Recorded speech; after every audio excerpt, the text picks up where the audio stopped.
got this. I got this. I know not everyone will. I just don't want anyone to get hurt. Look at that woman. Yes, ma'am. Yes, ma'am. I love her. I tried. We just wanted to thank you for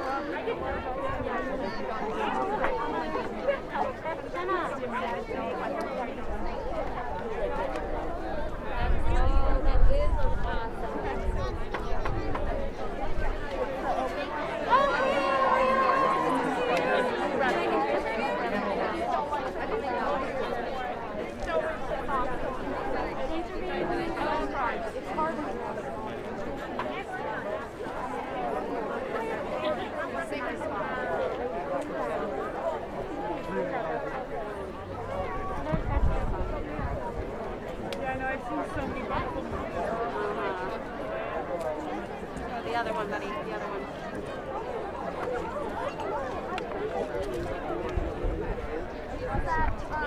Tom Harnett. I'd be happy to. I don't have to. Of course. I'm happy to if you want me to, but if I'm... Okay. Definitely if we have time. Okay. Thank you for being here. Thank you. So I was gonna say, like, I confirm with that. I feel like I'm not nervous now. Just everyone's let them know energy. anything. I know. Let them know they have an alternate key to their town hall. I think that's very important. I don't know what anything. Can I take a picture of you now? Yeah, awesome. Thank you. Anything else?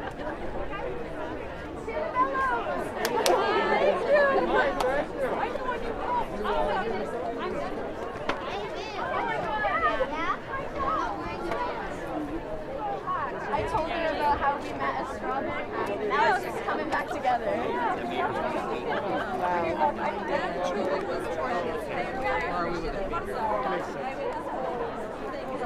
Mayoral.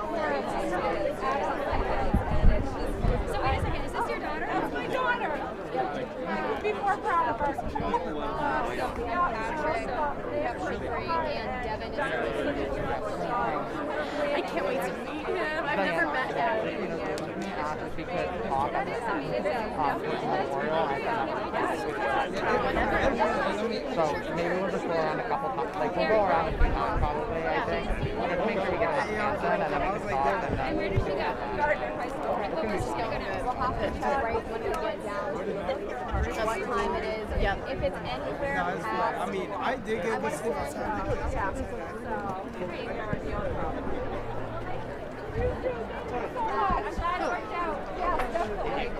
Hey, no! Hi, good to see you. Yeah, we need to get there by Who else is here? It's all good. It's all good. It's fine. Figure it out. So we need more cooperation.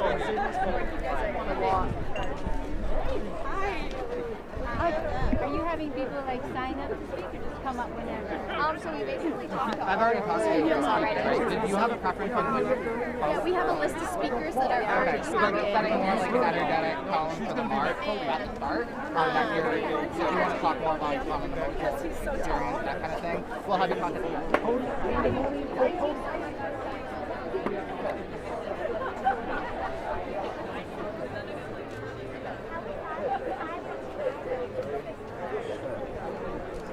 I just mentioned you down at the fort. I was there the only other time. You gave you a declaration. Well, the turkey vultures are circling. Uh-oh! Yeah, and no, they'll be able to see us too because we're on tape. I have some audio over there. Yeah, and I have I'm going to introduce. Great. Who's got Donna's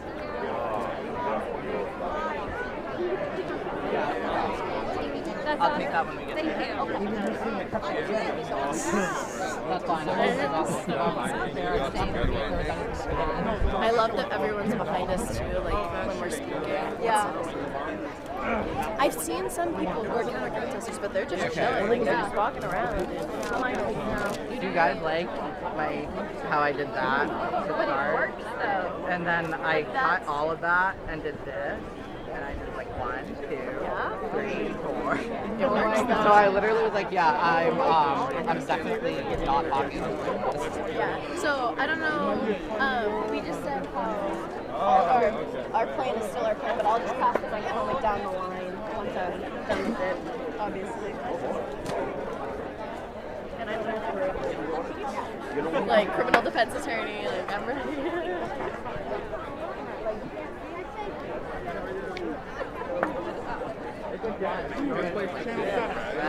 I totally did leave my water bottle somewhere. No, it's like I've been like clocking and running around all at the same time, so it feels crappy.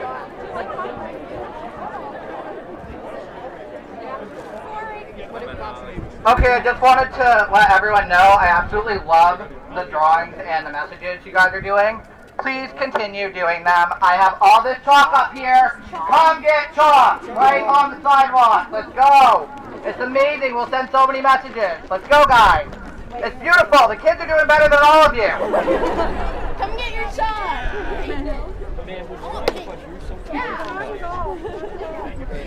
There's also people. Yeah, Jill.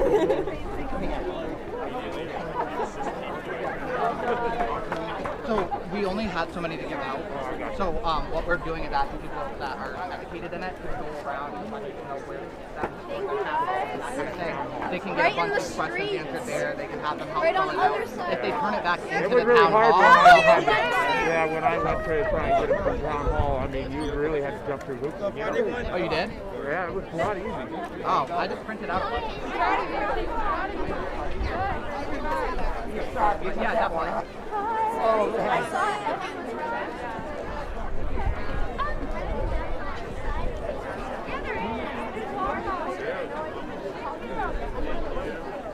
Thank you. But we went to the Lewiston event. Yes, but yeah. Right. Can't count. This week was different. What is the name of this? So, hey guys, I'm Jordan. It was on my page.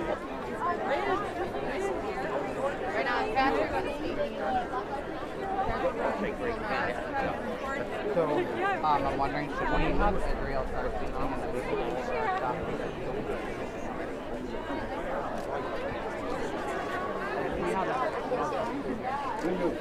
What?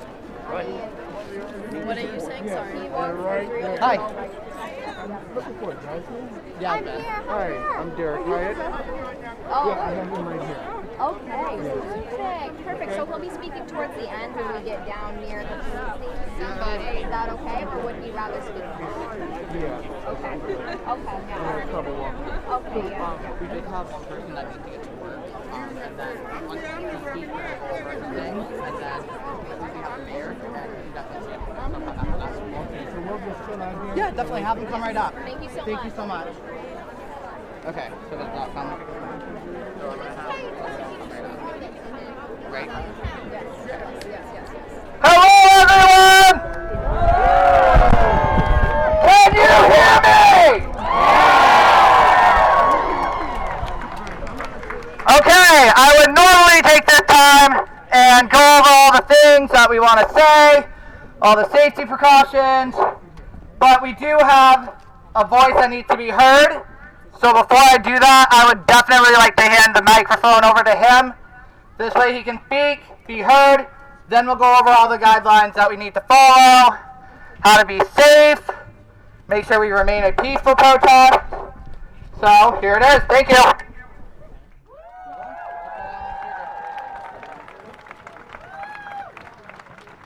Can y'all hear me? Alright, I'm gonna try and keep this short because I'm on a lunch break. I'm a lunch break revolutionary today. It's the only kind. Right. Especially with this economy. What economy? I want to start out by saying that my heart goes out to the families of George Floyd, Breonna Taylor, Eric Garner, and all the black and brown families that have lost people to state violence.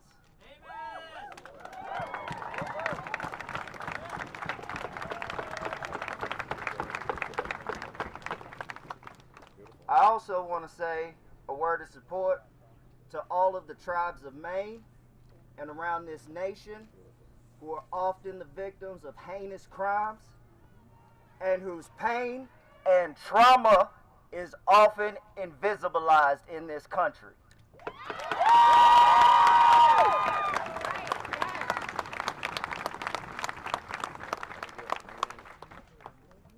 I'm gonna try to keep this peaceable, but that's hard for me because my soul hurts for this country right now. And it's hard because when you hurt, you do things sometimes that you don't always agree with because that's the only thing that offers you any sort of relief. Simply put, justice doesn't exist. Perfect justice is the righting of a wrong. There is no righting the wrong that happened to George Floyd. There is no righting the wrong that happened to Breonna Taylor. There is no righting the wrong that happened to David Okop right here in Portland. Yeah.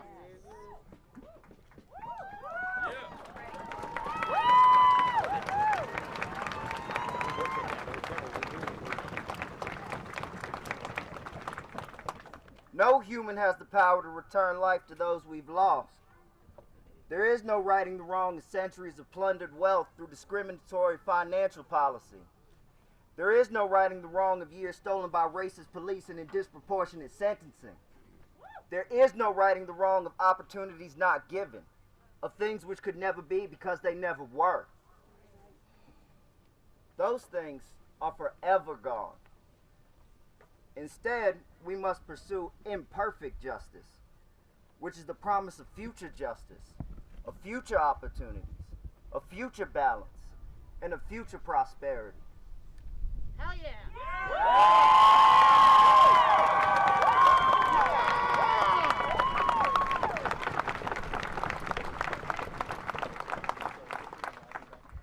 I just want to say one last thing. I'm glad to see all these people out here. All this humanity is beautiful. But I still live in a state where we don't have a public defender's office. The only state in America without a public defender's office. That needs to change. I can't even walk around my own neighborhood at night to calm myself from the day that I've had without being stopped by police. My neighborhood, y'all ain't out there like I am, but yet I get questioned. And that shit needs to stop.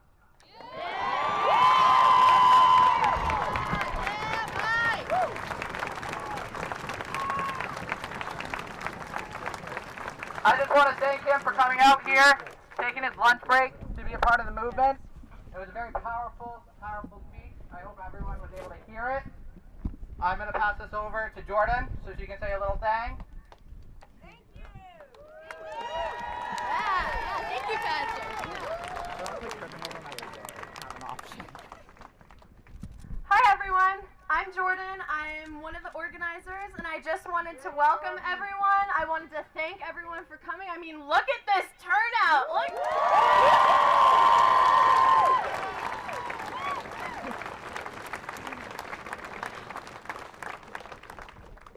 After that, I just wanted to obviously extend our utmost gratitude for all of you being here, and we're just so thankful for all the support you have given us. I wanted to help organize this protest so we can allow Black voices to be heard and to influence change within the legislation and the police system. Yeah!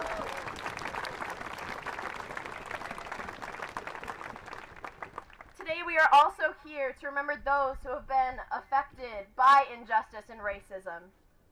And being a young white woman in today's society, it has taught me I am privileged because I am able to educate myself on racism and how to be an ally.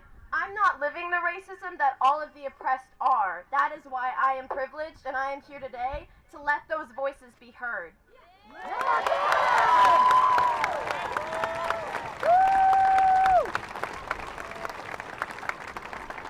I just wanted to conclude today, right now, this is my biggest step in becoming an ally, and I am here to be an ally. I hear you, I see all of you, and I stand with you. So, thank you.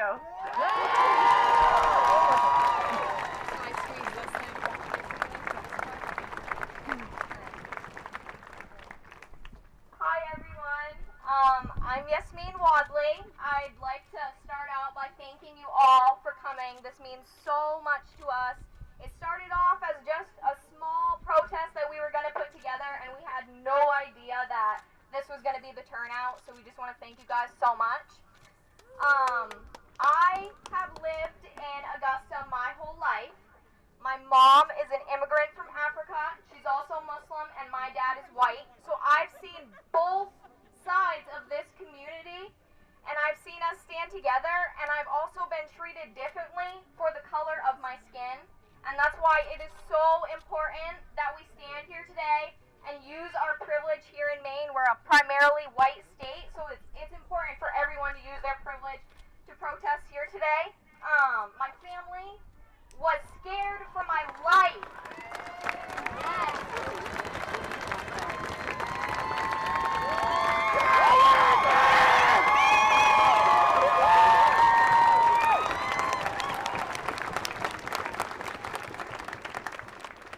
My family was scared for my life to come out here and speak today, and that is a fear that white people in America will never have. Breonna Taylor was shot in her own bed, and that is a fear that the white people in this country will never have. She was shot by police officers in her own bed.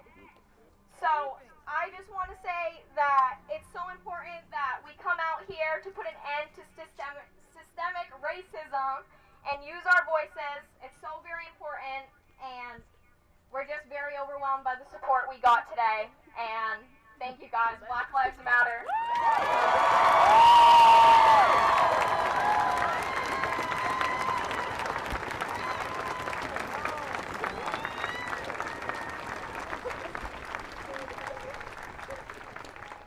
Hi everyone, my name is Patrick Weber. I lived in Chelsea for 19 years, Augusta for 2. I've been in Monmouth for I don't know, 3 months, what's the matter? I've been in Maine my whole friggin' life. Everyone here is white, so just wanted to state that we really are like the whitest state in the country. So if you don't believe that racism lives here, you need to wake up.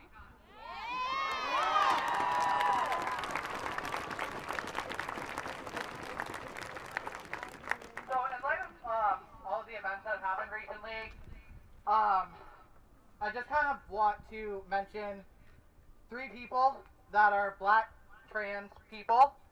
Iana Dior was recently beaten by a mob over a simple fender bender in Minnesota. Tony McDade, shot by police with no warning, supposedly suspected to be involved with a stabbing earlier on.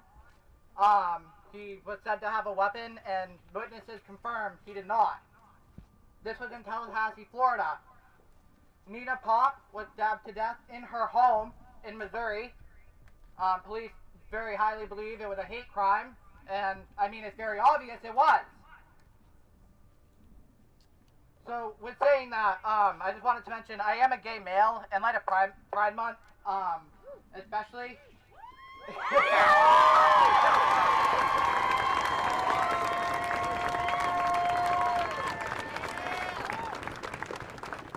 I mean, I don't know if you could tell to begin with, but if you couldn't, surprise. So I just wanted to make a statement or two. Internalized oppression, meaning oppression from your immediate family, is super real. It's very hard for me to say that. I was given death threats by my immediate family before I even knew what gay was. Said if I was to be found gay, they were going to kill me. I had to fight with someone about gay marriage that was very close to me and my immediate family to get them to just see why it did not affect them whatsoever friggin' ever. And just so much more. But I want you to recognize mostly that as a white person that's gay, I dealt with that. Imagine the black trans community, what they deal with every day. So all Black Lives Matter. Just wanted to restate that.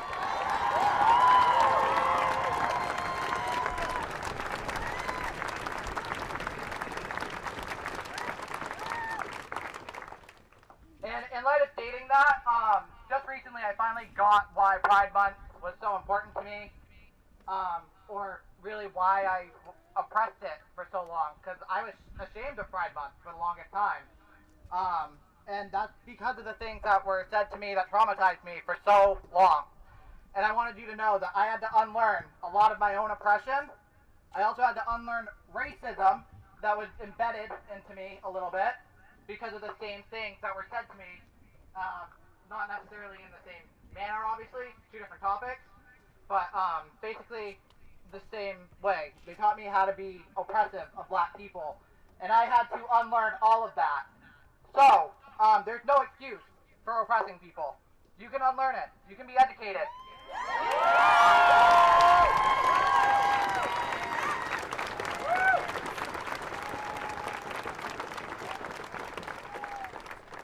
So I'm not going to take up much more time. I'm just going to read a list of names.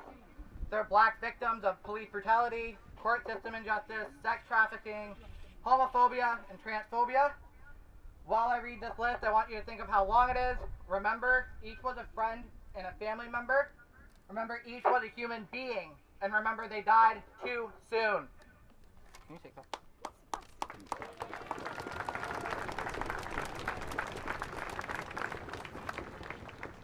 I didn't think I was going to get emotional, so please bear with me if I do.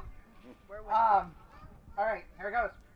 Breonna Taylor, George Floyd, Marsha Jones, Sandra Bland, Tyrese West, Ahmaud Arbery, Botham Shawn, Tatiana Jefferson, Jonathan Farrell, Renisha McBride, Stephen Clark, Jordan Edwards, Jordan Davis, Alton Sterling, Ayanna Jones, Mike Brown, Tamir Rice, Trayvon Martin, Sean Bell, Oscar Grant, Philando Castile, Corey Jones, John Crawford, Terrence Crutcher, Keith Scott, Clifford Glover, Claude Reese, Randy Evans, Yvonne Smallwood, Amadou Diallo, Walter Scott, Eric Garner, Freddie Gray, Christian Cooper, Iana Dior, Tony McDade, Rakia Boyd, Cameron Green, Belly Mujinga, Young Uwa, Sherry Walker, Jamie Johnson, Crystal Kazare, Alejandro Vargas Martinez, Otis Gully, Kendrick Johnson, David McAtee, Angelisi Rock, Palma Horsford, Nina Pop, James Sherlock, Shantae Chambers, and Jamelia Stroy. I'm very sorry. Actually, no, I'm not. That was supposed to be emotional. That's how many black lives have been claimed recently. There's so many more. Yes, there is. This is why we protest. This is why we're here.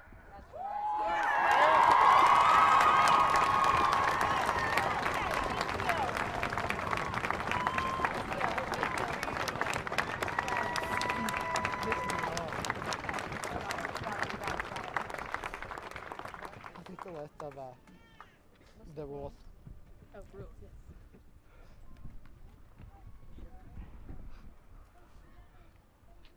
Okay, now, kind of gathered myself a little bit. We're going to go over our little schedule. We don't have a definite time frame. We're just going to let you know what's going on. You already did a lot of that, so. I'm just going to introduce medics. I think there's some over in this far parking lot. If you could raise your hands, maybe. Thank you. They're down in the back over there. If there's any over this way, please feel... Yeah, I'm going to mention that. If there's any over here, please feel free to acknowledge or be acknowledged so everyone knows where you are. There's medic vans set up at the Augusta PD. There's also supposed to be 2 tents I do need to confirm at the Capitol Park east end. So we should be very well set. We don't want anything happening. Okay. Okay, so that's where I'm going with it. Okay, so aside from that, we also need to remember we're in a pandemic. If you cannot social distance, please wear your mask. We are trying to practice all social distancing at all times if we can. With this turnout, though, I don't know. Just saying, I love it.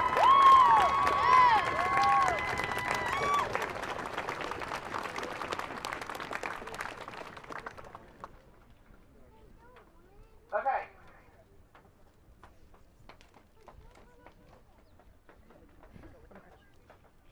Okay, so I hope everyone has seen the post that we've made too, about, keeping this a peaceful protest.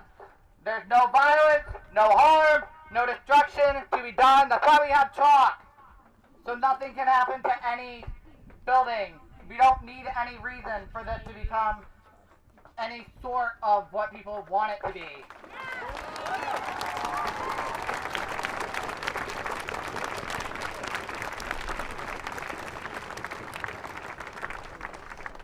That being said, if you have no support for this movement, if you are here to deface property, if you are here to cause harm to someone, if you are here to cause any sort of destruction or discord, please leave now!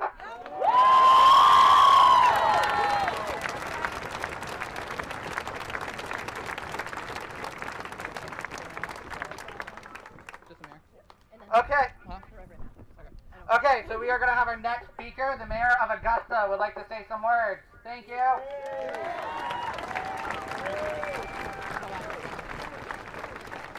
I forgot to mention one thing, since I did just talk about how this is a peaceful protest. With that being said, if there is anyone causing any violence and you're around it, first be safe. Get away from it. Start screaming. Call it out. Stop doing that. Whatever you have to do. Take a knee so we can see them, and they will be ejected from the protest. Take a knee so we can see what's happening. We don't want anyone here that's here for the movement to get hurt. Thank you.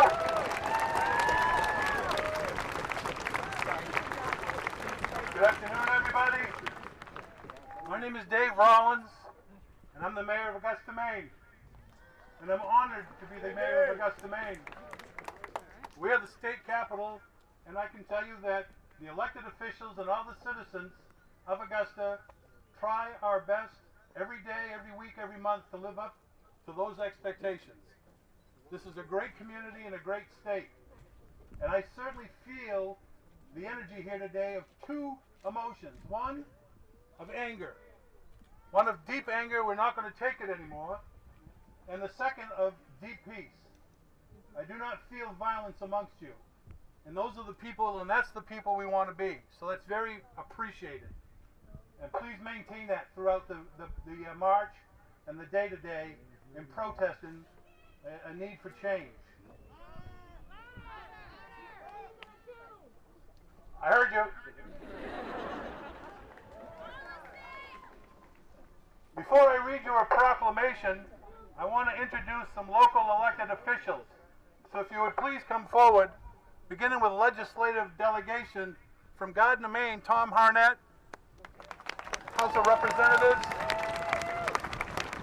From the Maine Senate, Shayna Bellows. From the Maine Senate, representing Augusta, Matt Pouliot.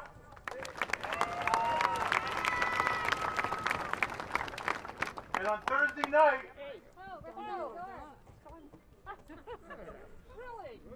and from the House of Representatives in Augusta, Donna Mador.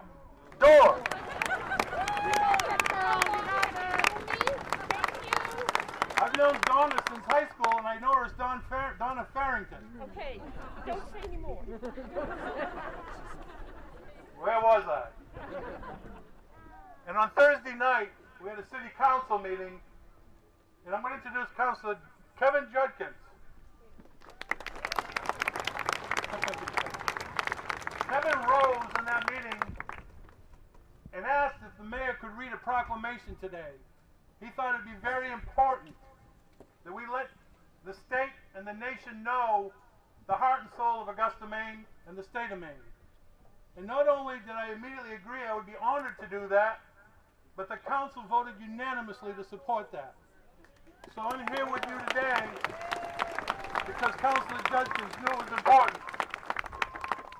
I also have other members of the council that were able to make it. Councilor Mike Mishu, Councilor Reagan LaRochelle, Councilor Heather Puya.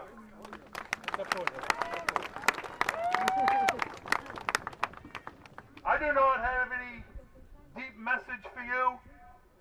I do want to leave you with one very important thing to carry forward. What?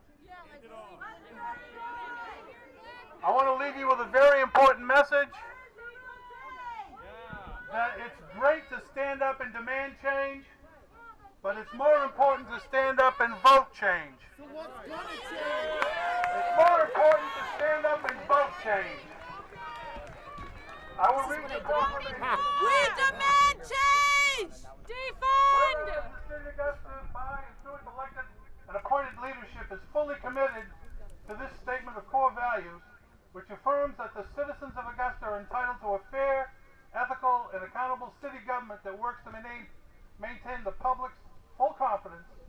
And whereas our statement of core values says in part that in all actions, city elected officials and all city employees shall be guided by the highest standards of personal and professional integrity, shall support and maintain open communication, cooperation, and respectful disagreement, and shall encourage and promote a cooperative atmosphere. We're tired of hearing old white men speak. Discrimination and all forms of No donuts, I get a intimidation and unfair treatment. Where's the change?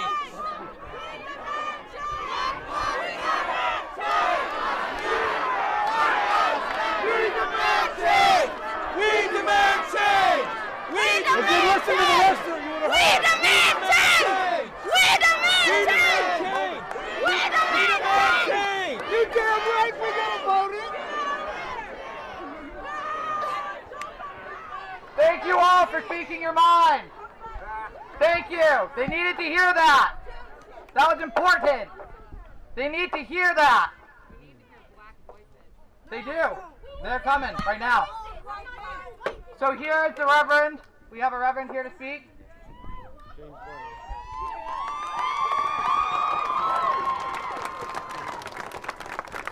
Good afternoon, friends. I'm Jim Varner. I'm 86 years young and I've seen a lot of life. And I want to connect with you all. Well, first of all, I want to say, I want each one of you to take the message that you get and the inspiration that you get from this meeting to your community. I want you to contact at least 100 people personally and get them involved in this movement. I want to connect with each one of you in a personal way right now. I want you to follow my directions, okay? I want you to close your eyes and I want you to look at my really brown hand, and I want you to connect with me in a special way.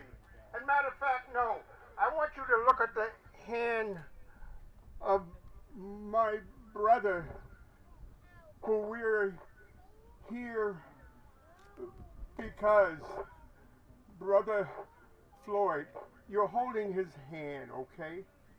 Speak loud, man. And I want you to feel that hand. You're holding his hand, now feel that hand. Can you feel his color? Answer me, can you feel his color? No! Feel his hand, keep feeling that hand of Brother Floyd. Does it feel like your hand? Does it? Answer me! Yes! Feel that hand. Does it feel like the hand of a brother, a sister, or a loved one of yours? Does it? Yes! You're holding a human hand that is, individual. We are defined as mammals. A further clarification is Homo sapiens. That's what we are as human beings. And that, my friends, means that we are all brothers and sisters, entitled to all of the same rights. It's a shame that we have to fight for it. Just think, I can hear Brother George right now. I can hear him. He's saying, oh, I can't breathe. Mama, mama, mama! What are they doing to your child? I'm here with 4 policemen. One's got his knees on my neck. 2's got his knees on my back. Mama, I can't breathe. Another one is standing by watching me die. They're killing your son because of the color of his skin. And this has got to stop. It's got to stop. And the only way, my friends, that it's going to stop is that each one of you go to the polls. Vote, vote, vote, vote, vote, vote, vote, and then vote. We've got to get that individual out of the White House. We've got to restore some. We've got to do this. I want to just share a few things with you. As I said, I'm 86 years old. I've been working with civil rights for more than 50 years, my friend. I'm not bragging, but I formed the Greater Bangor Area NAACP chapter, and I was its president for about 15 years. One of the things that we did was establish the Martin Luther King Day breakfast at the University of Maine each year when his birthday is celebrated, and we have 400 or 500 people. I worked with the University of Maine and established the first black student union there, which is active. And my fondest thoughts and memories is working with Dr. Martin Luther King back in the early 60s, marching in Mississippi, helping to get people to vote. I had the pleasure of attending his I Have a Dream speech in Washington, D.C. in 1963. Sadly, very sadly, I attended his funeral in Atlanta, Georgia in 1968, walking behind a mule-drawn carriage with his body, along with Robert Kennedy, who was then the Attorney General of the United States, and he was murdered later that year. I want you to think about Dr. Martin Luther King Jr. I want you to think about his dream that he had for this country, where little boys, little white boys and black boys and people of all races will sit down at the table of justice and celebrate together. It's possible, but it's not going to be possible without your involvement. Oh my, my, my. I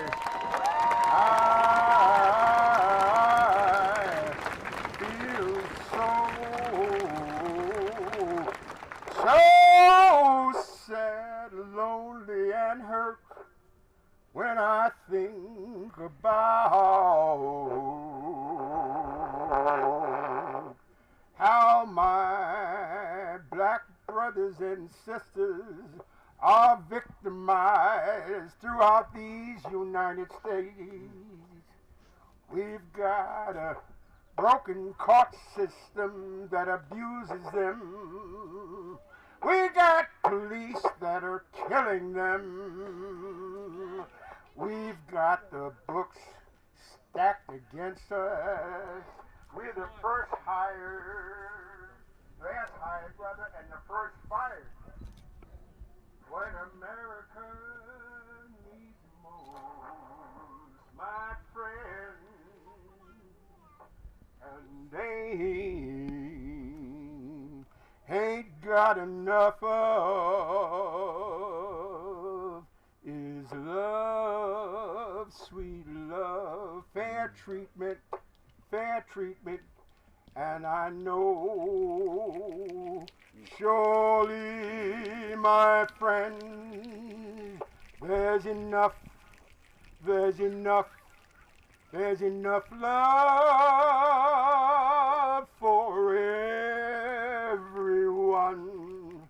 Now, I don't want you to forget a commitment that you are making this afternoon to get involved and to get others involved. It cannot happen unless you make it happen. Let's give life to Dr. Martin Luther King's dream of America. And let's do it now. The hour is late, but it's not too late. Mark, leave him in the corner. Let us bow our heads and let us pray, whomever your God or whoever you worship. Dear Heavenly Father, stop by here, Lord. Enlighten and touch these individuals that are here, that they might go out and we do our utmost to think about the injustice, racism, discrimination, black people being persecuted for no reason, a broken police system, dear Heavenly Father, with people that are abusing and murdering and arresting for no cause people of color. We've got to put a change to it, Heavenly Father. Give us the wisdom and the wherewithal to do this. My friends, believe it or not, the whole world is with us right now. The whole world is with us in our cause. And you know what I say right now? No peace, no justice until we've got justice. No peace without justice. Let's stay behind this and let us not leave this place without making a personal commitment to yourselves. It's not up to someone else to do this job of healing this nation, of protecting and saving the lives of people who look like yours truly. It's within your grasp, but it can only happen with your commitment. It can only happen with you, Y-O-U, personally. And if we don't do it now, when? If not now, when? And if not you, who? If not you, who? If not you, who? Yes, we can. Yes, we can. Yes, we can. Yes, we can. Yes, we can.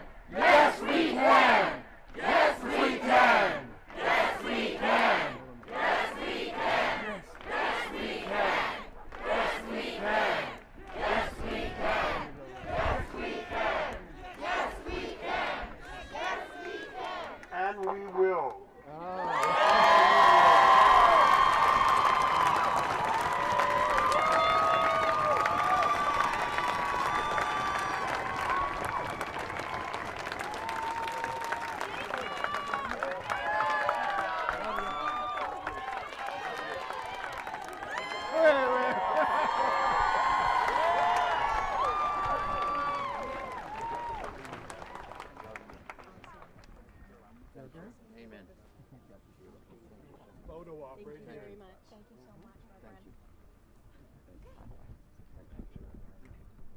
I'd like to thank him for coming out. That was awesome. Thank you very much.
Not to cause chaos or unrest.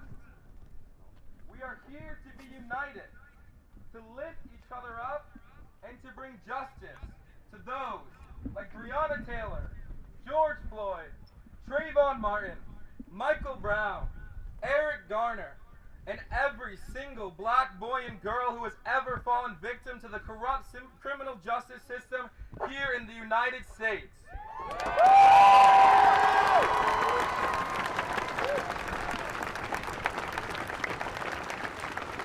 While we march together today in unity, I want you to feel the energy that surrounds you. Scream their names and yell loud for those who couldn't even breathe. Protest so that those that come after us will never have to.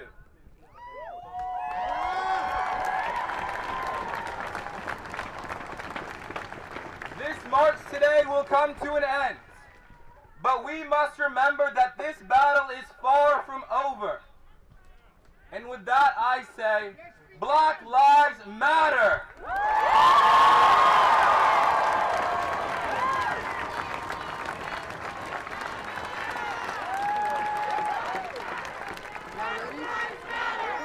Black Lives Matter!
Breonna Taylor.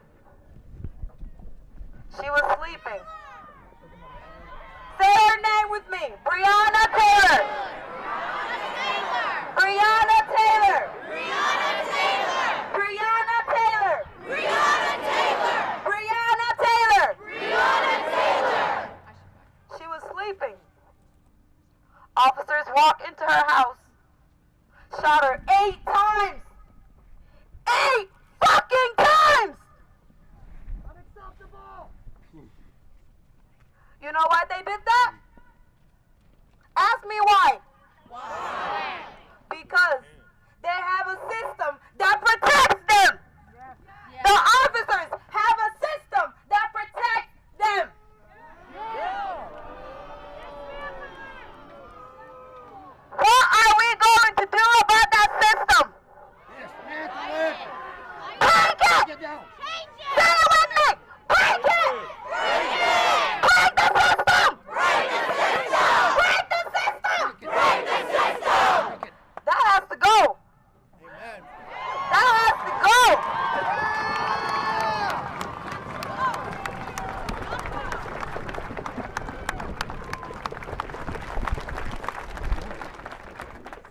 For too long, we have been fighting this battle. And we're sick and tired of fighting this never-ending battle. We are. We say no more to systematic racism. We say no more to police brutality. No more. No more. No more. No more. No more. No more. Every time I see a video of my brother, of my sister getting killed, all I feel is anger, sad, and pain. That's what I feel. But I'm used to the fucking pain. I am. I'm used to the fucking pain. It's not. This is not the way. You say America has democracy. Where the fuck is the democracy? Where is it? Where is the freedom? Where is it? Where? This right here, all of you that are here today, you guys are that fucking democracy. You guys are that democracy.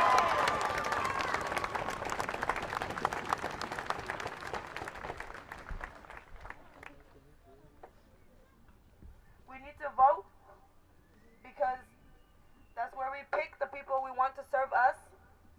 We need to vote. I'm serious. Please vote. That's how we get. If you don't vote,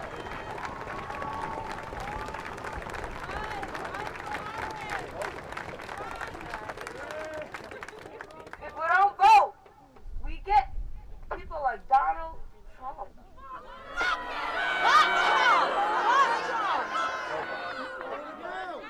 No, we can't have people like him. No. No to that. No to that.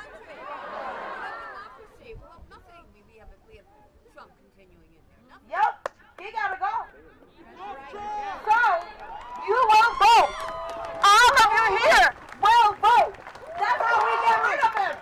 Voting. Go vote! Go vote!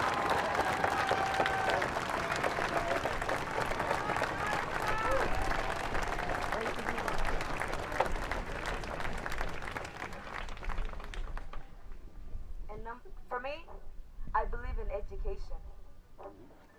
With education, we can change ignorance. We can educate bigots. We can. We can educate them. Okay? So please, for my white allies, use your privilege. Use your privilege. Educate your mom. Educate your dad. Educate your uncles. Educate all your relatives. Educate. Educate. Educate. Educate.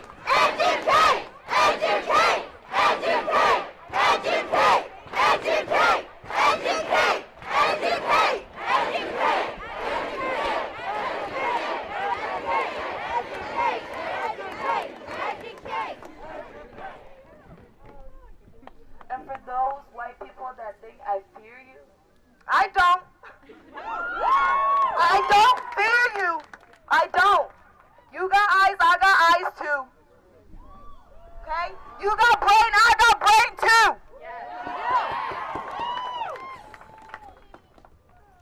Just because your skin is lighter doesn't mean shit. That's right. Doesn't mean shit.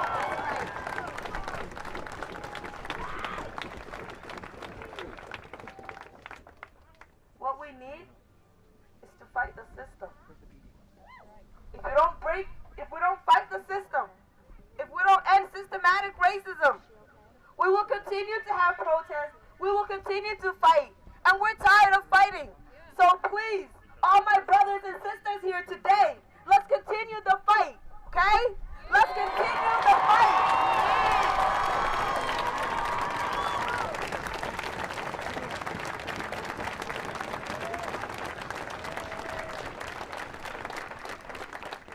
The Black Lives Matter movement began with a hashtag. After the murder of Trayvon Martin, Alicia Garza posted on her Twitter, literally just a tweet that said, Black Lives Matter. It took 7 years for that hashtag to become a revolution. A revolution!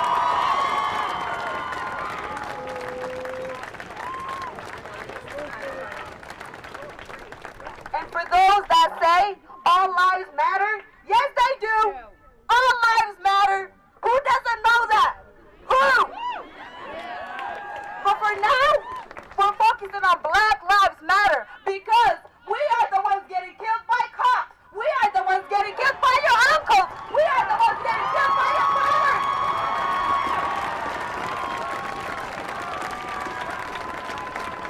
Black Lives Matter.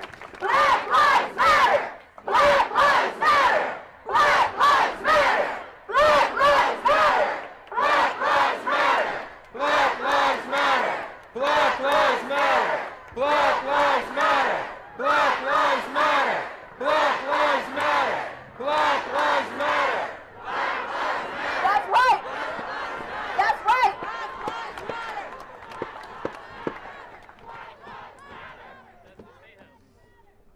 We're at the State House. Earlier today, the mayor of Augusta stood here. Bullshit. Behind doors, you sign policies that kill black people. But you come out here and preach equality. Nope. Nope. Nope. We need you to stand up. We need you to change policies. We need you to change laws. We don't need you to come here and say, oh, we're fighting for the same cause. We're here, we're in this together. Nope, I don't need to hear that. And you guys don't want to hear that. No. No, we don't want to hear it.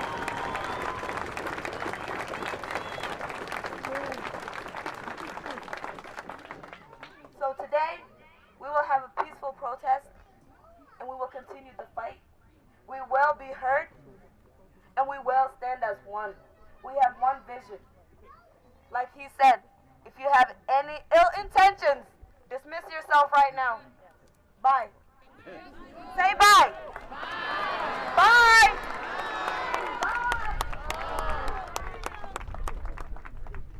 So let's get this. And let's work as one. And the fight doesn't end in a protest, doesn't end here. You take it with you to your house.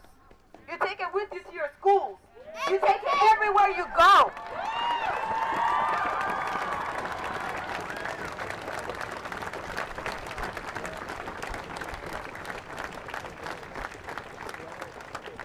And I want to end with Black Lives Matter today. They matter tomorrow.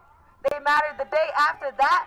They matter 2 years from now. They matter forever. Thank you. Thank you.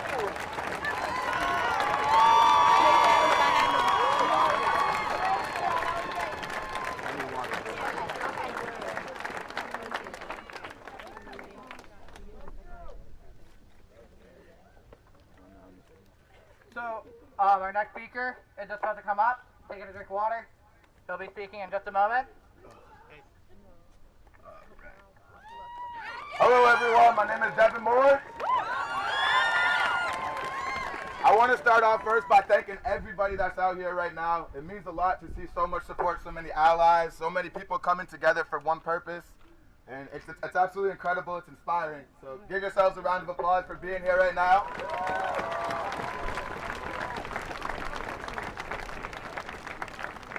Alright, so I'm gonna try to make this kind of fast because like I'm ready to start marching with everybody, screaming, being heard.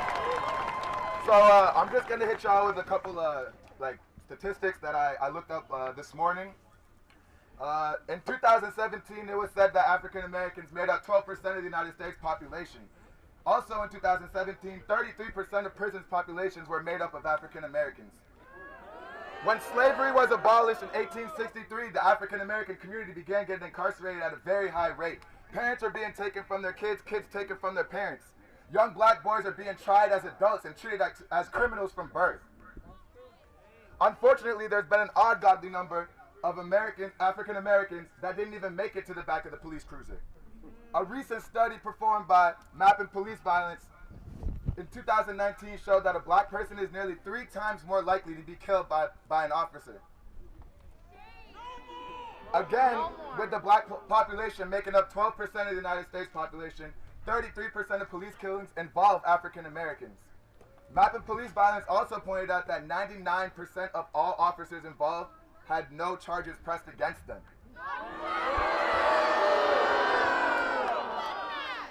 These numbers are heartbreaking and can't be ignored. It's a must that we start holding our officers accountable for their actions because I'm tired of logging on to Facebook and watching my people die.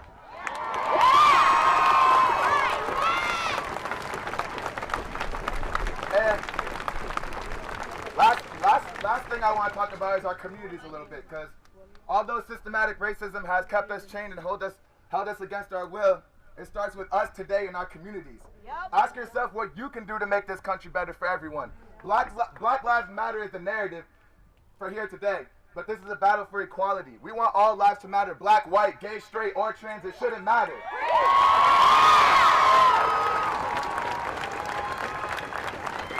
In order to do that, though, we have to come together and fight for our brothers and our sisters to be treated equally. It's up to us to educate our youth, to teach our children to be leaders, teach them to love one another unconditionally, stand up against bullying and fight for what's right. It starts today, y'all, right here, right now. Again, thank you guys for coming out.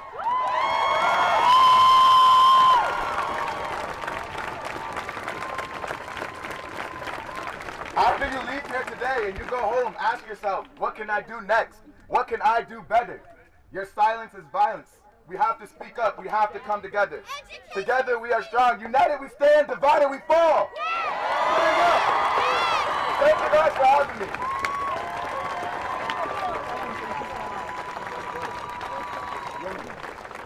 We have one more speaker, but we hear you. We know. We are ready to march after this speaker. To the right. Hello, Augusta.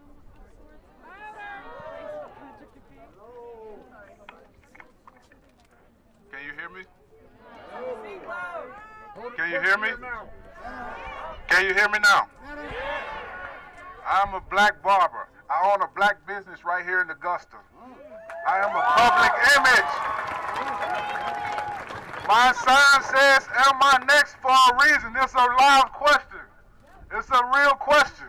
For every black man in this audience right now, I'm standing here for you. For every black man in this audience right now, I'm standing here for you.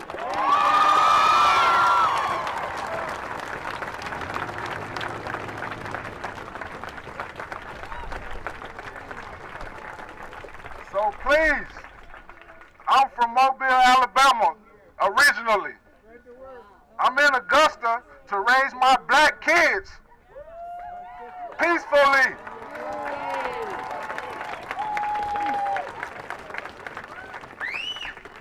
They say the pen is mightier than the power, mightier than the fist. If the pen is mightier than the fist, use your pen. Please, when you vote, don't just vote for the president. Think about the Congress. the state senate. Think about the state representatives. Think about the mayor.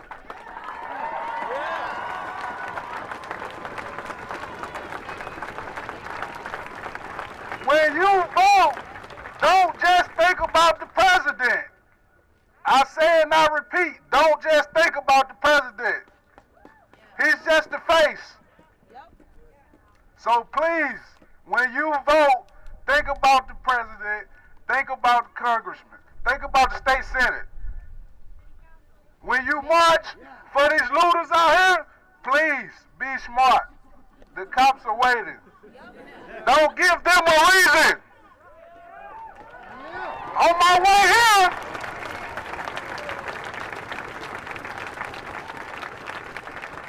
On my way here, they did not have billy clubs. They had guns. Don't give them a reason. That's my time. Black Lives Matter. Thank you.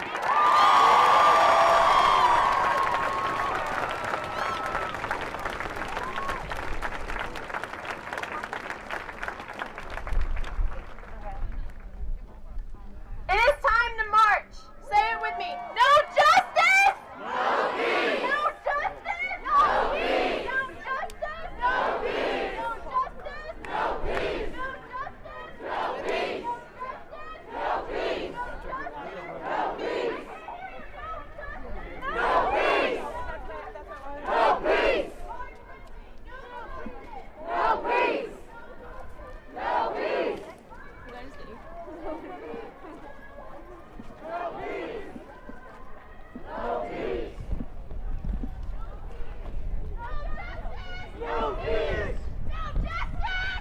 peace!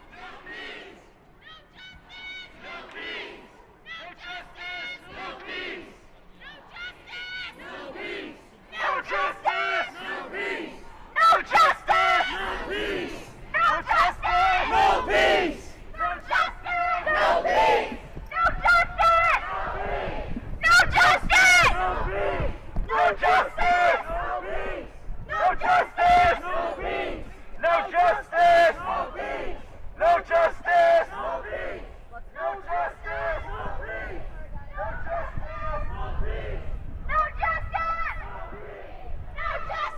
No peace! No peace! No peace! No peace! No peace!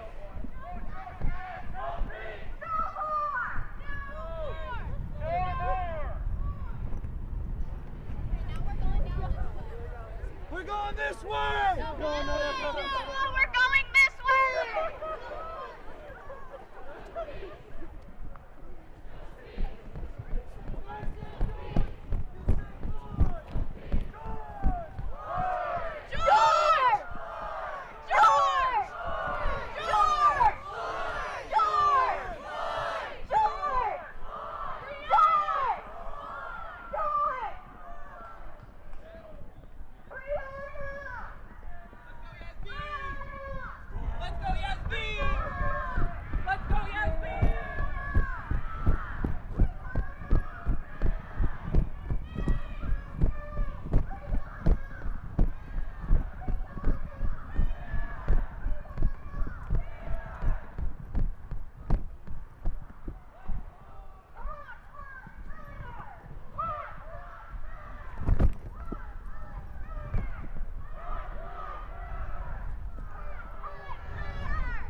So obviously, as you can see, the protesters here at the State House are on the move down towards the police station. It's about a 1.5 mile walk. And as you can kind of see, it's about 1,000 or more protesters that are on this march. And just to kind of recap, if you're just tuning in, there's about 6 speakers that were addressing the crowd right under the shadow of the State House. And a big message is urging protesters to remain peaceful, do not incite any violence, no harm, no destruction. We did see one protest organizer passing out chalk so people can write messages in a very peaceful way. David Rawlins, the mayor of Augusta, was up to speak and was introducing legislators and city councilors. But while he was speaking, you could hear some protesters in the crowd chanting, "Where is the real change? Where is the real change? We demand change." And actually, David Rawlins, after that, did stop his speech early.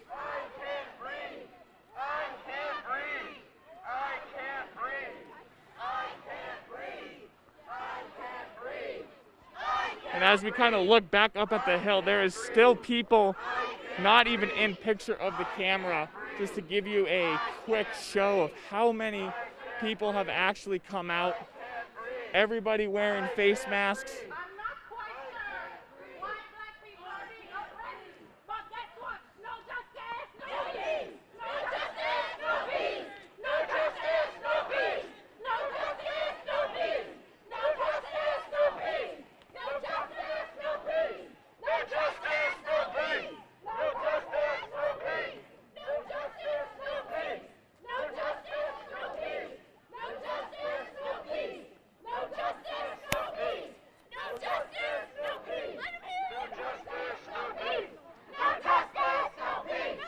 As the protesters are taking a turn onto Union Street, passing by some police officers who are blocking off the road. The first time that these protesters have addressed the police. No peace. No justice, no peace. No justice, no peace. No justice, no peace. No justice, no peace. No justice, no peace. Say his name, George Floyd. Say his name. Say his name. Say his name. Say his name. Say his name. Say her name. Say her name. Say her name. Say her name.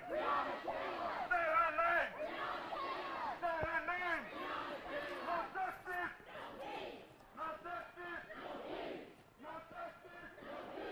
No justice. No justice.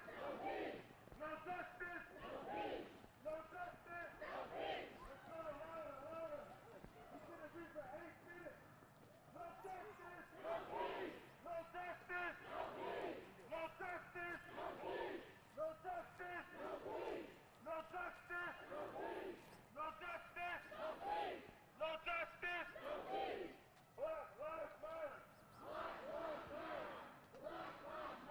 Black lives matter. Black lives matter. Black lives matter. From this angle, we'll get a very good look at just how many people are here in Augusta as they take this turn onto Union Street. Protesters again on their way to the Augusta Police Department.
Now the protesters are lapping around the police department. I can't breathe. I can't breathe. I can't breathe. I can't breathe. I can't breathe. I can't breathe. I can't breathe. I can't breathe. I can't breathe. I can't breathe. I can't breathe. I can't breathe. I can't breathe.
And if you're just tuning in, the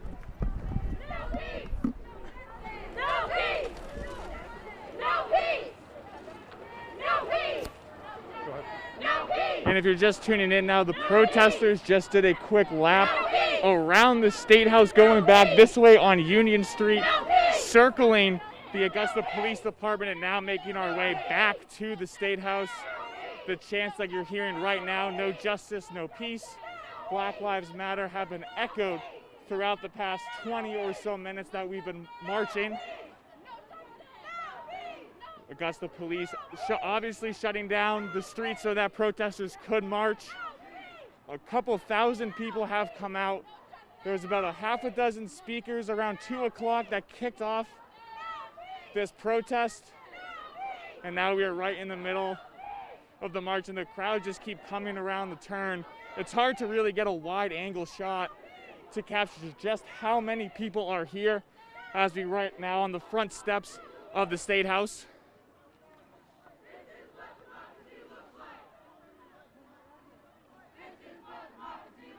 Now protesters chanting, "This is what democracy looks like."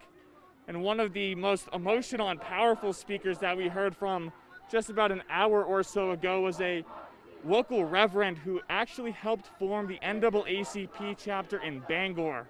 He's 86 years old, addressed the crowd, and now we're seeing the crowd is now lying down right here on State Street and Capitol Street in front of the Maine State House. Now we'll have a good opportunity to see just how big this crowd actually is. When we were up by where the speakers were, we could only really see what was in front of us and to the sides, but there was hundreds even behind us from where we were. And if you can hear the protesters now lying down chanting, "I can't breathe."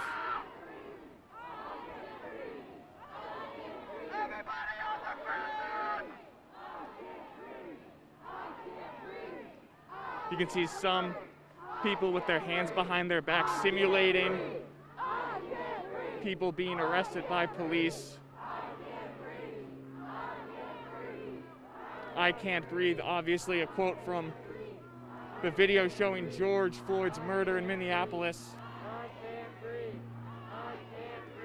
That incident that went viral in Minnesota has now taken over a nation, and right here in Maine.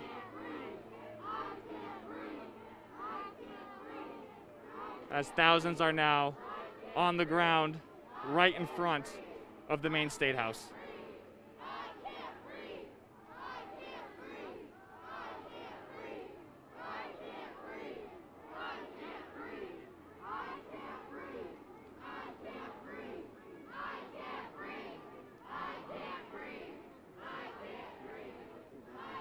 And one of the more powerful messages that the Reverend who addressed the crowd earlier was saying is he encouraged people to hold each other's hand, white people holding black people's hands, and asking them if that hand felt any different. And the response was a resounding, "No, it does not." And the message he was trying to send is, there is no color. We're all brothers and sisters. Looks like a car just made a wrong turn here as they drive away, so nothing out of the ordinary. But just to elaborate on the gentleman who spoke, he marched with Martin Luther King Jr. in 1963, and he was also beside Martin Luther King Jr. in 1968 for his funeral. An emotional speech urging the crowd, if not now, when? And if not you, then who?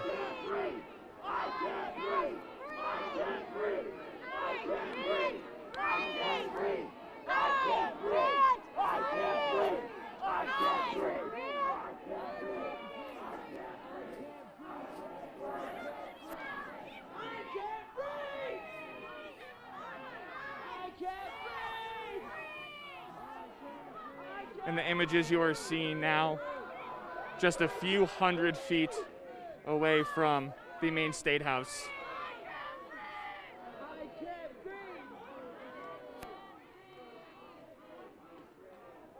And I don't know if it will ever be possible to truly show just how many people are here, a few thousand here in solidarity.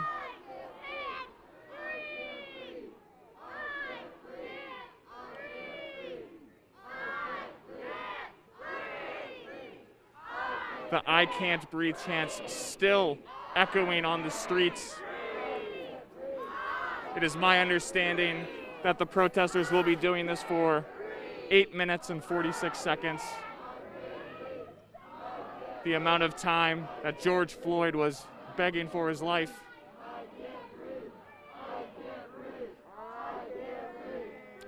We are now up at the front of the crowd here, where the organizers have been leading this march. The protest, which started with speeches around 2:15, now at 3:45, showing solidarity with chants of I Can't Breathe.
I've moved about 20 yards away, but as you can see, the crowd is now in silence for 8 minutes and 46 seconds, showing solidarity for the amount of time in that video of George Floyd's death, the amount of time it took for police officers to eventually end his life. The only things you can hear now is just the birds chirping, as you can just see hundreds of people on the ground now, not making the slightest of sounds.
Now, as you can see, one of the organizers instructing everyone to put their hands behind their back. And I don't know if you could pick up what she was saying, but she was saying, "Feel it."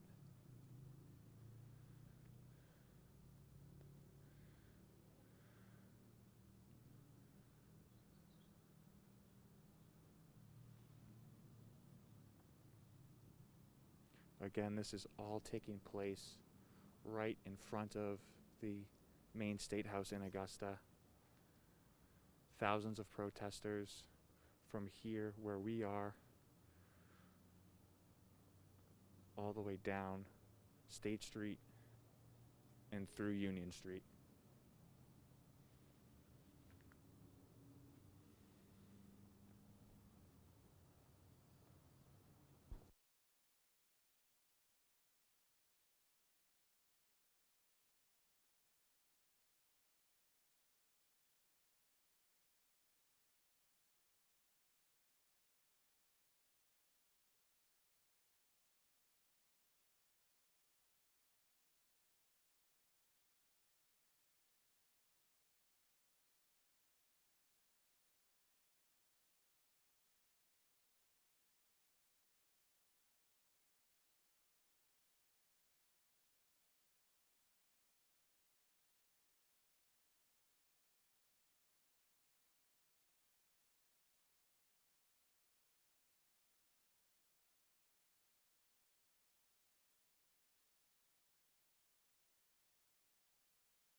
So just to give you an idea of just how many people there are here, we got a shot across the park and you can still see hundreds of people looping around to get up to State Street, walk by the State House, and come back this way where the beginning in the front of this crowd has been. Everyone was just lying down with their hands behind their back in solidarity and in silence for 8 minutes and 46 seconds in remembrance of George Floyd, whose murder ignited the nation and protests in all states and right here in Maine.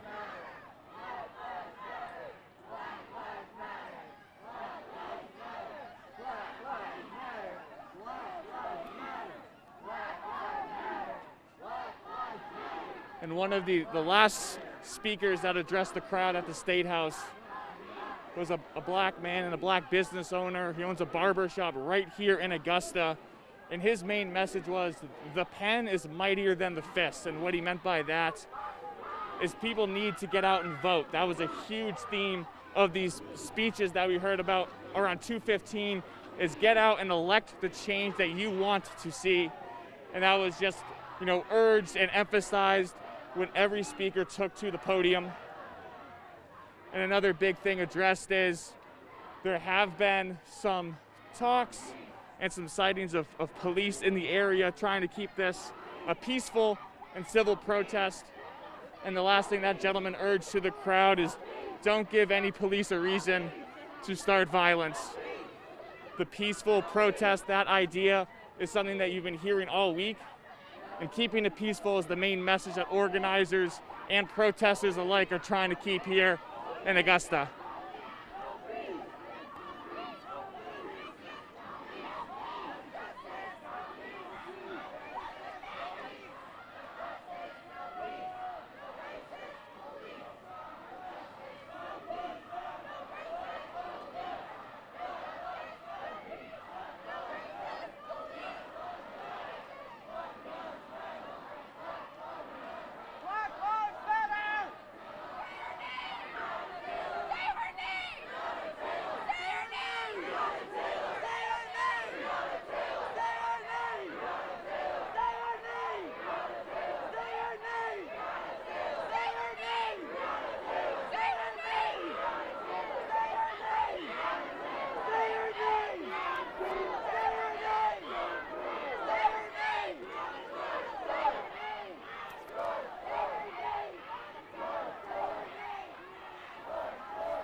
Protesters now back in that same loop that we just walked, taking a right on Union Street, circling back by the Augusta Police Station and up through the State House. An oval-shaped route that we've made once, and now protesters marching it for a second time. The first time we walked around, there was no gathering in front of the police station. No police were outside, and this crowd did not stop.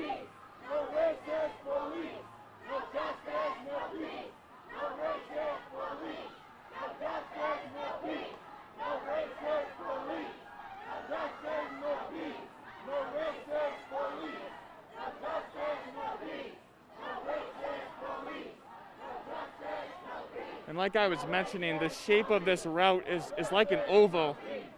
And when we were just last had visibility of the park, No racist police. No justice. No peace. No racist police. 55% of black babies were aborted.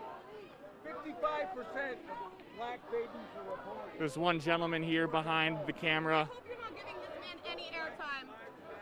Good. Yeah. Trying to get the crowd riled up. But protesters are not letting him have his moment here.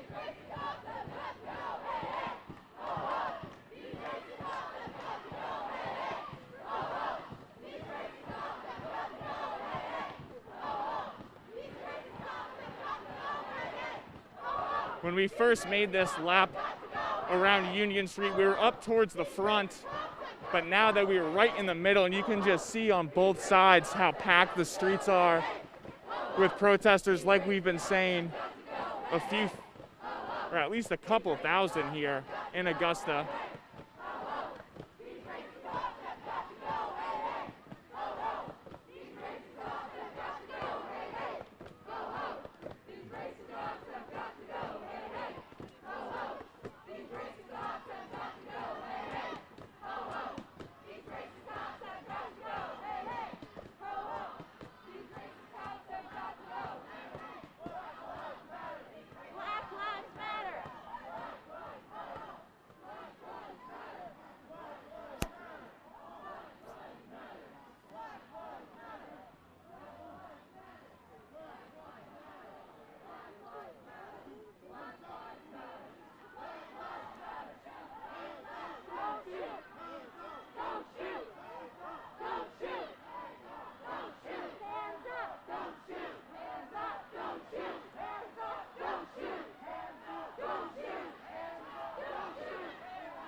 And as you can see, the sign right there, the Augusta Police Department, is where this crowd is making its way for the second time. The first time we didn't see any police presence out front. It doesn't look like there are any right now. But hopefully this can kind of give an idea of just how big this crowd is. This is kind of a little break that they've been taking from the normal route. They're going to go all the way up towards that American flag by the YMCA, loop around the park, and then go right back up on State Street by the State House. And I don't know if they're going to keep doing this lap again or if this will be the final time, but this is the second time now that protesters have made this route.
just speaking with a few organizers. It looks like they're going to do a quick lap here, hang up some signs in clear sight of the police station. Right here we see a sign being hung on the goalpost in front of the YMCA. Black Lives Matter, no justice, no peace, disarm police. One organizer having everybody stay on the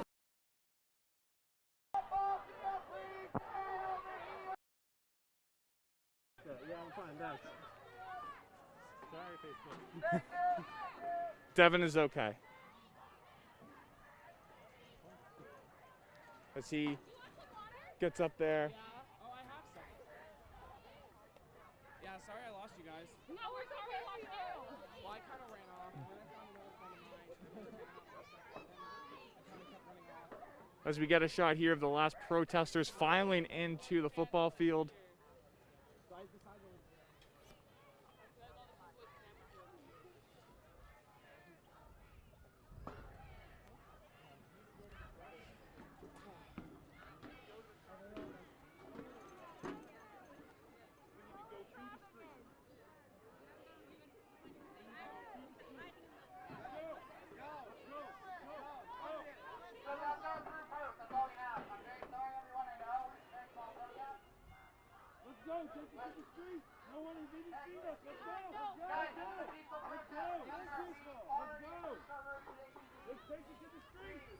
So the organizer of these speeches and that protest at the State House is urging people to stay, as we see a few individuals now wanting to go to the streets.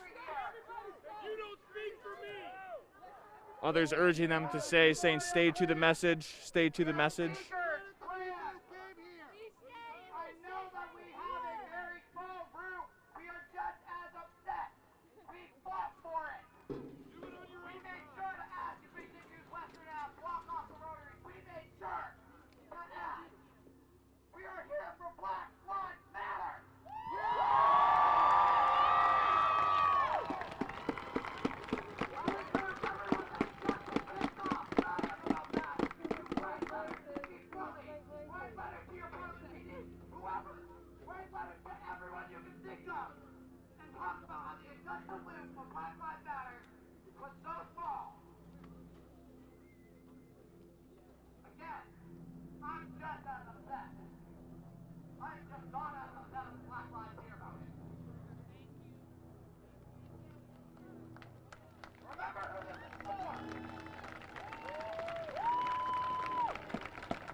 Everyone here needs to participate in that. We have an overwhelming crowd. If they get thousands on thousands of letters, Too much whiteness, about how please. our protest was kept so small, they can't deny it. They would have to let us go to the Rotary. They would have to block off Western Ave. So they forced.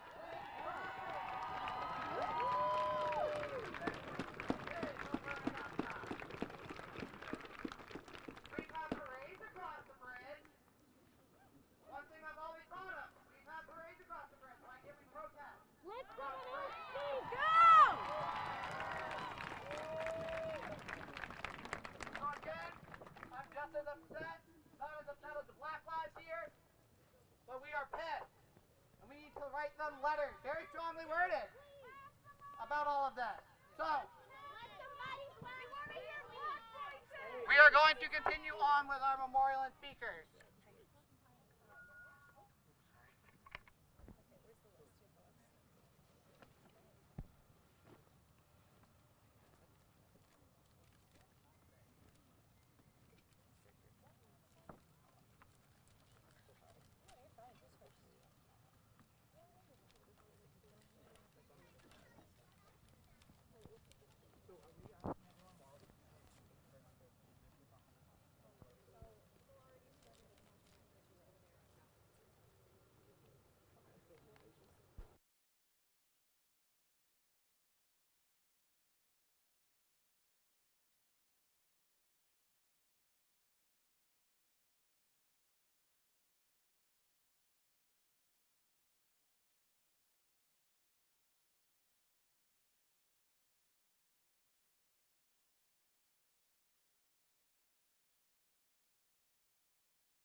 they will shock you.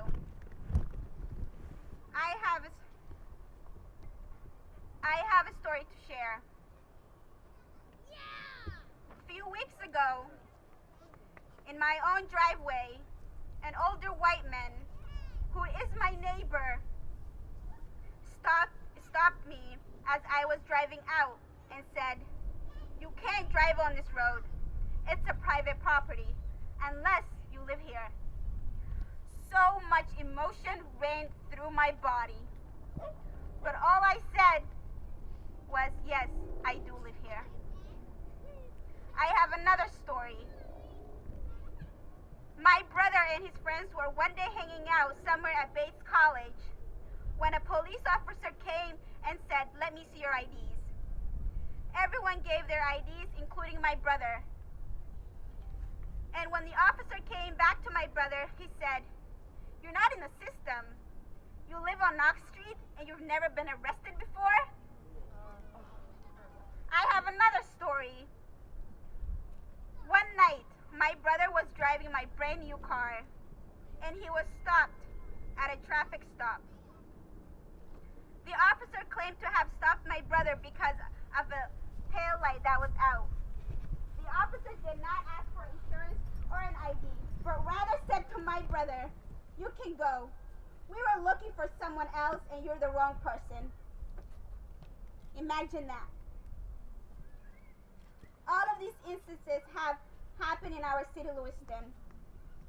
And I can't imagine the many black men and women who have similar or even worse stories to share. This is my 4th protest this week.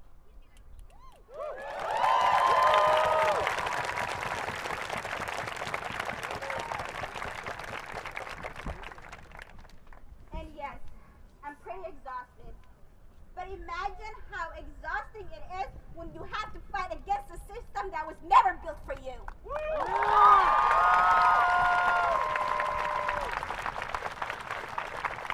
A system that is oppressive and toxic to a race. A system that is inherently ingrained how this nation came about. We can't just have more trainings on racial bias or sensitivity. No more.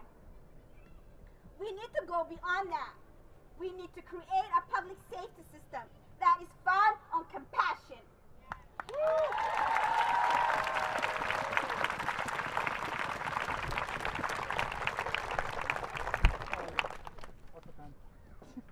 This is not only about police brutality, it is about our education system, where black kids get suspended at a higher rate than white kids.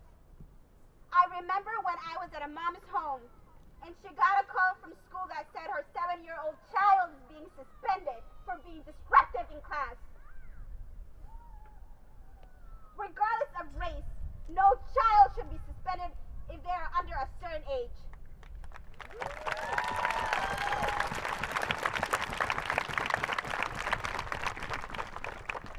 What about our healthcare system, where racial and ethnic minorities are less likely to receive preventative medical treatments than whites and often receive lower quality care? Where right now, in our state, the state of Maine, black people are testing at a higher rate for COVID.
only go to protest, we need to do more. Everyone, please get your phones out. I have a request.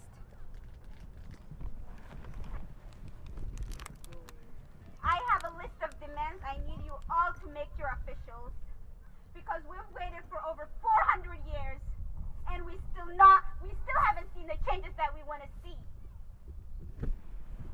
First, contact your mayors and city councilors to commission a citizen review board for the police department. Write that down. Is that going through? I can't hear, sorry, I have a hearing impairment. Sorry, honey.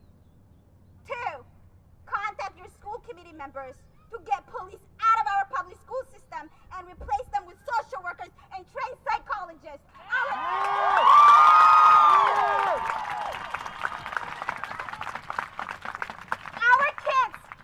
Our kids, my brother, who is a 16-year-old, they need social and mental help, not fucking guns.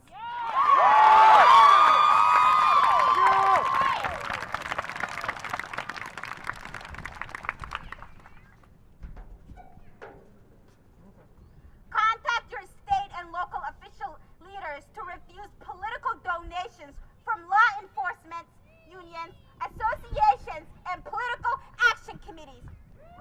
Have you wrote that down?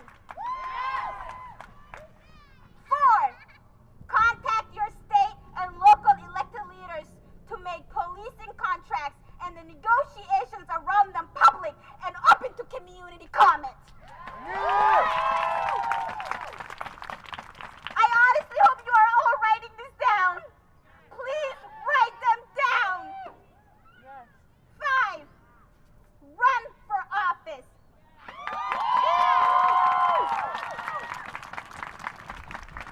Last year, at the age of 23, I ran for city council in Lewiston, and I got elected.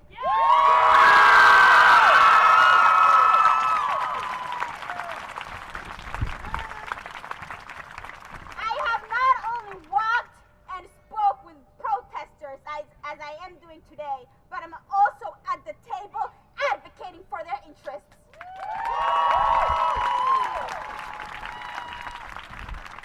6, please vote. We have a primary in July 14th, and please request your absentee ballot right now. Yes. And under this request, city clerks across our state, they have a shortage of supervisors. Please contact them so that you can help at the polls. Please. That's why we have a limited space. That's why we have limited polling locations, because city clerks do not have enough people to station at the polling locations. So please, if you can help.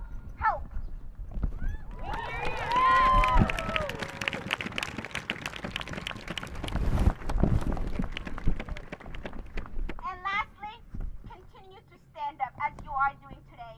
If you see something happen at a restaurant, at a bus stop, at a park, if there's a Karen around, please stand up and speak up.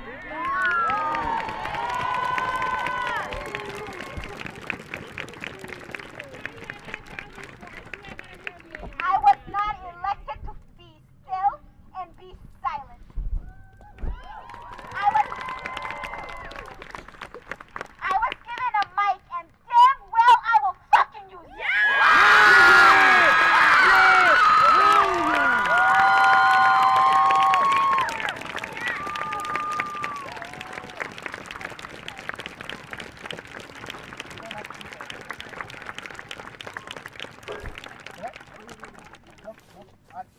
I'm kind of lost right now. Thank you.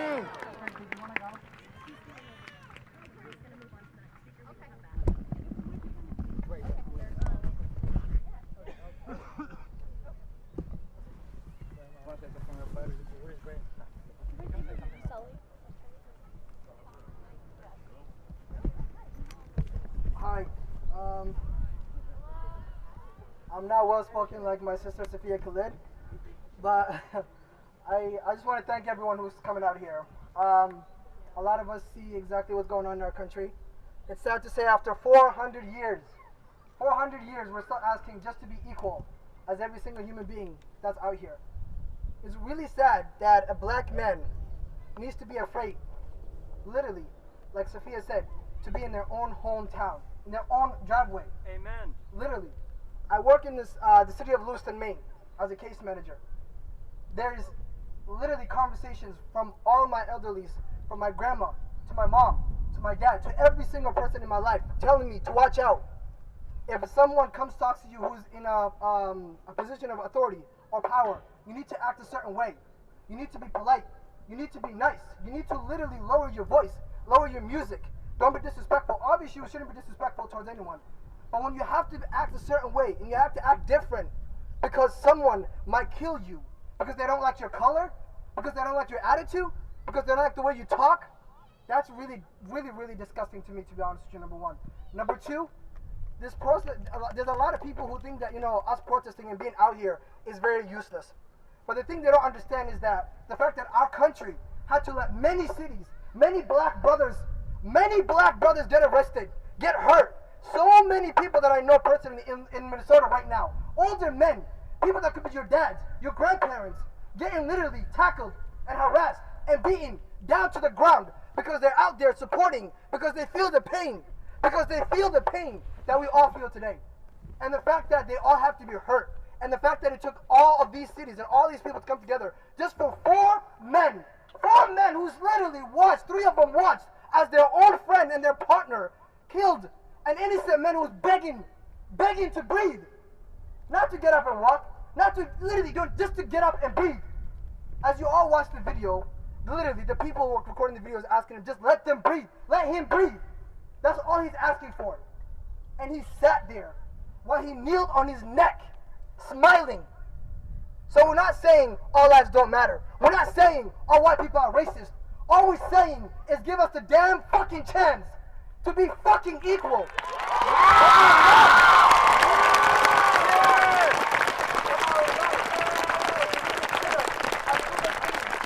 Our beautiful sisters should be given the same equalities as your beautiful daughters have been given.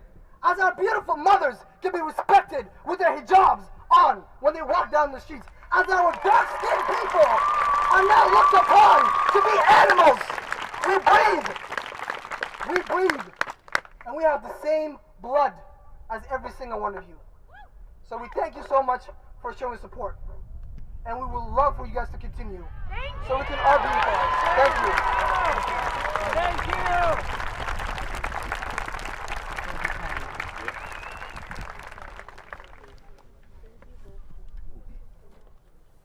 Hello guys, how you doing? I'm Solomon, I'm from the University of Maine. And I just have one request real quick. Can my black brothers and sisters stand up real quick? If you're black, please stand up.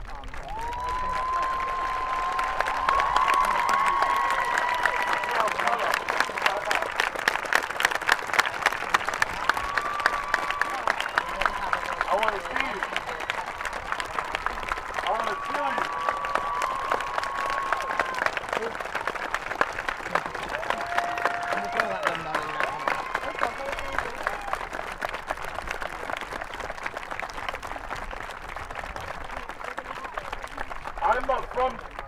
I'm not from America, but America is my adopted home.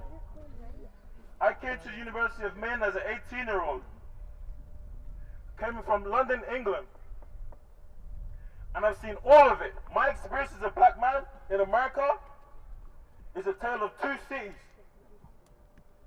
In the first city is a city of white people, that when you're stopped by police, it's an inconvenience to where you're going. It's frustrating, to say the most.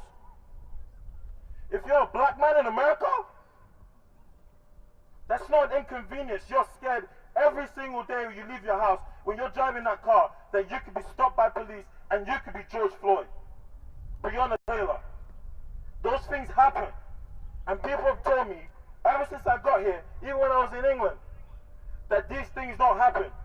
That this Black Lives Matter movement is useless. All lives can't matter until Black Lives Matter.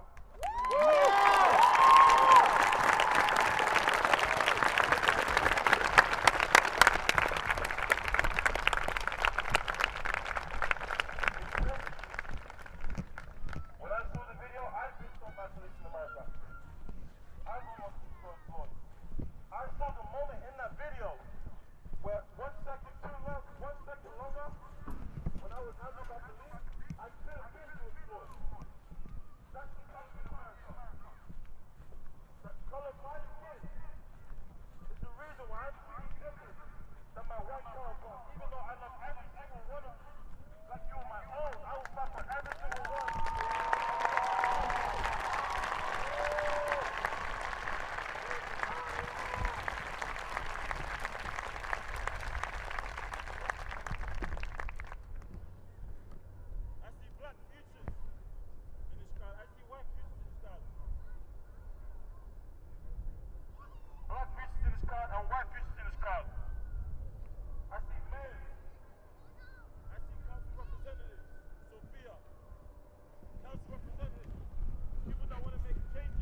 It didn't become that way. It wasn't changed to be that way. It was born that way. It was born that way. It doesn't have to stay that way. It doesn't have to be that way. Systems are meant to be broken if they do not work.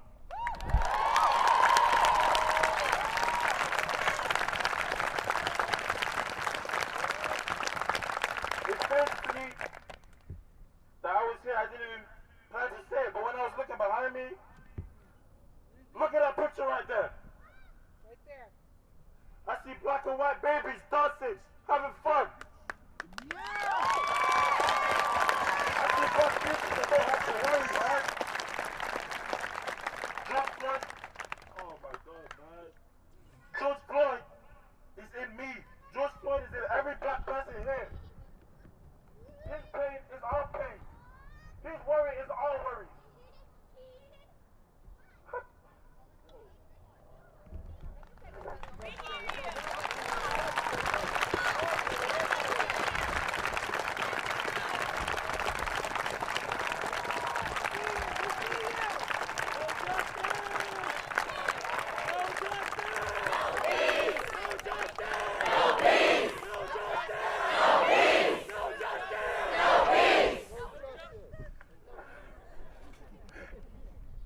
Nobody's baby should have to say, Daddy changed the world, and he just have to die for that.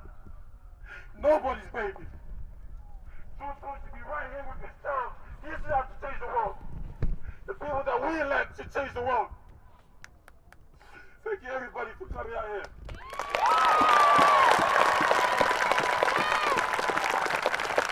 To my black brothers and sisters, I see every single one of you, man. I see every single one of my black brothers and sisters, please. Don't stop fighting. We can change this world.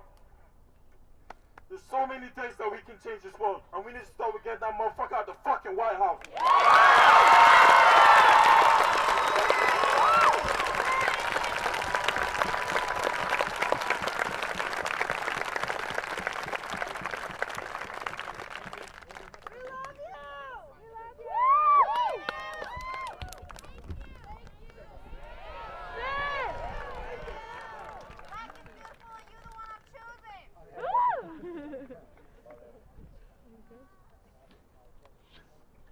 Can everyone hear me? My name is Quinn Vinyl, and I have been a member of this community for almost my entire life. I am a student at the University of Maine at Augusta, and I work as a custodian for the city of Augusta. On Wednesday, June 3rd, I was followed to work by a member of the Augusta Police Department. He only showed up once I was there, and he only left once I went in the building. So I have a very specific question for Jared Mills, the chief of the police department. I want to know who the officer was, what he plans to do about it, and when is this going to change?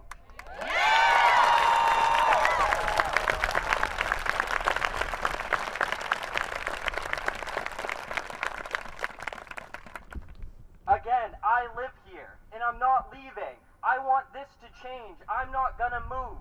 We have the right to say this is not okay, and it will change. We will not put up with it any longer.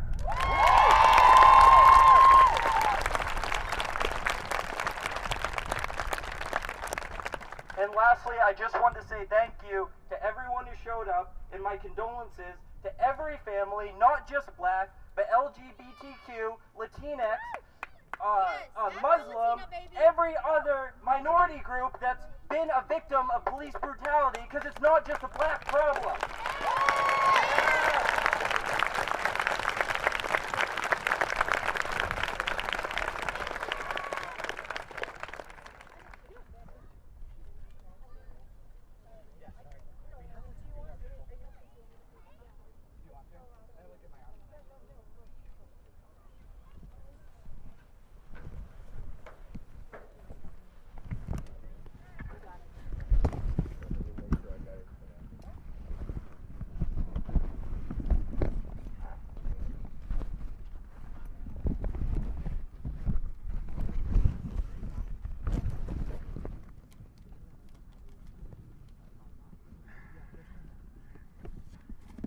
Good afternoon, everyone.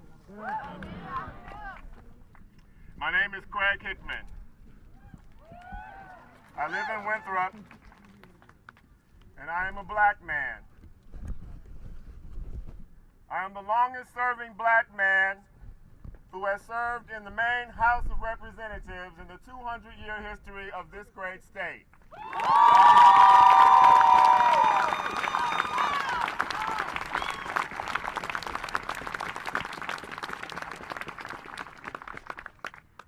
And I didn't want to be here today because I would rather be planting food to feed my people. I didn't want to be here today because all of us are putting our lives at risk in the middle of this pandemic. But here we are. It took the brutal public lynching of a black man under the knees of police officers for the entire nation and people around the world to gather together to finally say, Black Lives Matter.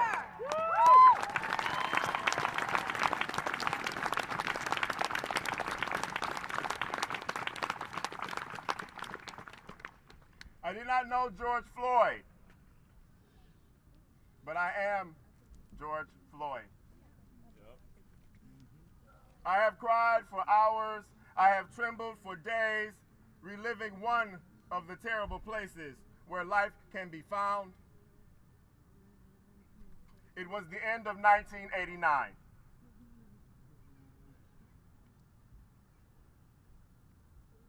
A white man named Charles Stewart claimed that a black man had killed his pregnant wife, unleashing a torrent of police brutality against every black man who they could find within a 5-mile radius of where that murder took place.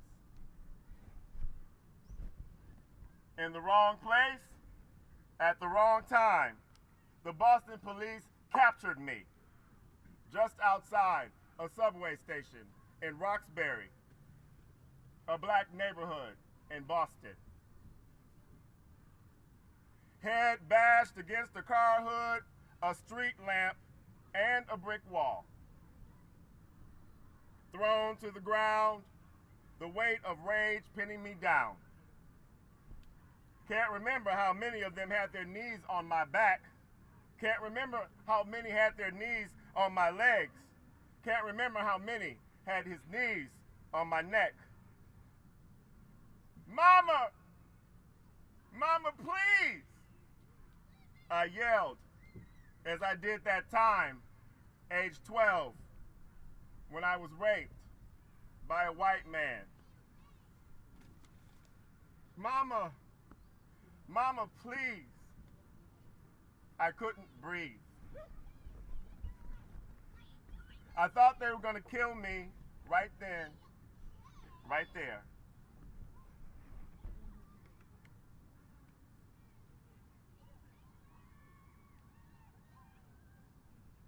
After what seemed like an eternity of brutality, they finally wanted to know who I was after they treated me for what I was. I told them where to find my ID. An officer snatched my wallet out of my pocket, and after a few minutes, I heard him say, "What's a nigger from Wisconsin doing in Boston?"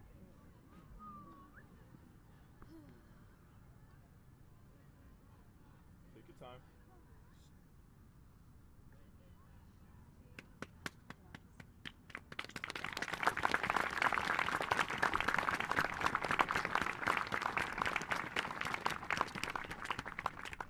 College, I whimpered.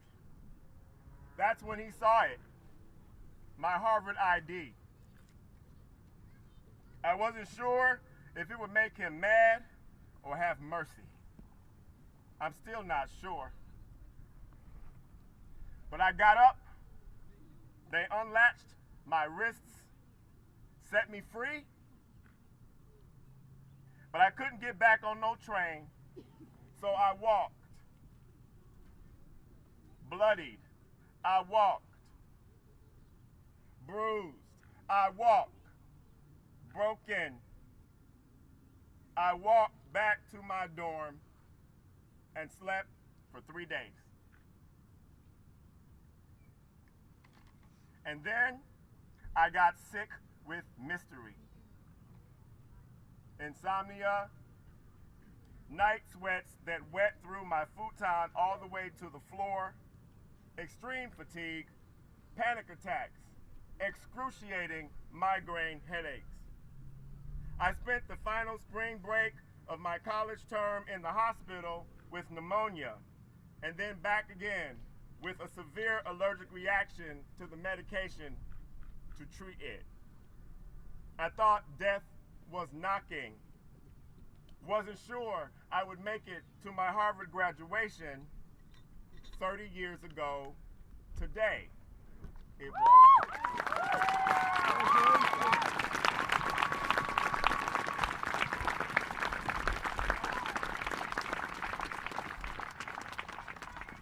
But here I stand.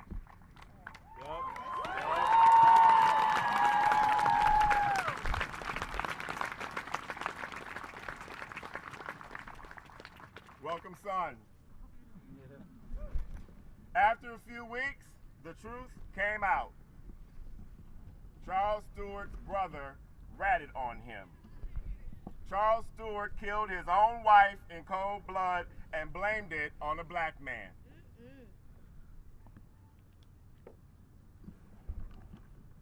That is the reality of this black man's liberty,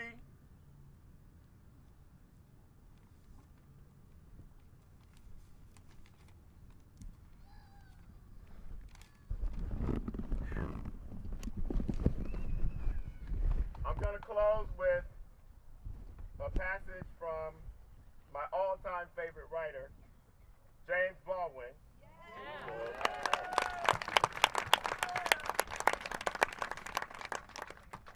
A black man told the truth and shamed the devil. Now let me see if I can find his magnificent words. In 1968, he was asked a simple question in the wake of the riots that were taking place all over this nation, in the wake of the assassination of Dr. Martin Luther King Jr. Why are black people in the streets? And here was his answer. The reason that black people are in the streets has to do with the lives they are forced to lead in this country. And they are forced to lead these lives by the indifference and the apathy and a certain kind of ignorance, a very willful ignorance on the part of their co-citizens. Everybody knows, no matter what they do not know, is they wouldn't like to be a black man in this country. They know that, and they shut their minds against the rest of it. All the implications of being a black father, or a black woman, or a black son, and all of the implications involved in a human being's endeavor to take care of his wife, to take care of his children, to raise his children to be men and women in the seesaw of a structure which is built to deny that I can be a human being, or that my child can be. The great question of this country has been all the years that I've been living here, and I was born here 43 years ago, is what does a Negro want? And this question masks a terrible knowledge. I want exactly what you want. And you know what you want. I want to be left alone. I don't want any of the things that people accuse Negroes of wanting. And I don't hate you. I don't hate you. I simply want to be able to raise my children in peace and arrive at my own maturity in my own way in peace. I don't want to be defined by you. I think that you and I might learn a great deal from each other if you can overcome the curtain of my color. The curtain of my color is what you use to avoid facing the facts of our common history, the facts of American life. It is easy to call me a Negro. or a nigger or a promising black man. But in fact, I'm a man like you.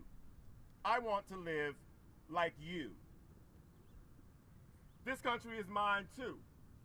I paid for it as much as you. White means that you are European still, and black means that I am African. And we both know, we both been here too damn long. You can't go back to Ireland or Poland or England, and I can't go back to Africa.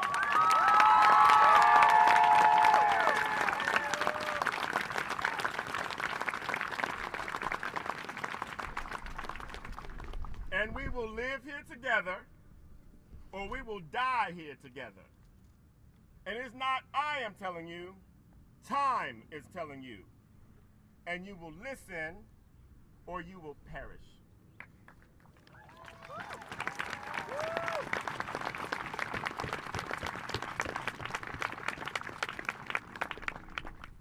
And I just want to thank all of you for being here today. It warms my heart to see all the young people marching here, marching there, marching everywhere.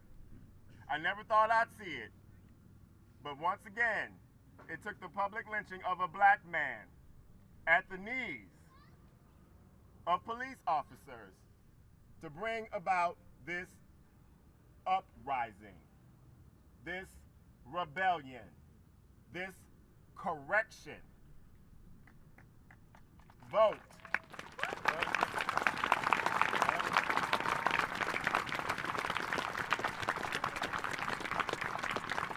Vote. Always tell the truth, no matter how hard it is to say or hear. Don't let nobody turn you around. Tell them to get their knee off your neck. Yep. Get up. Yep. Rise up. Love each other. Treat one another with kindness and take care of your blessings. Thank you for speaking.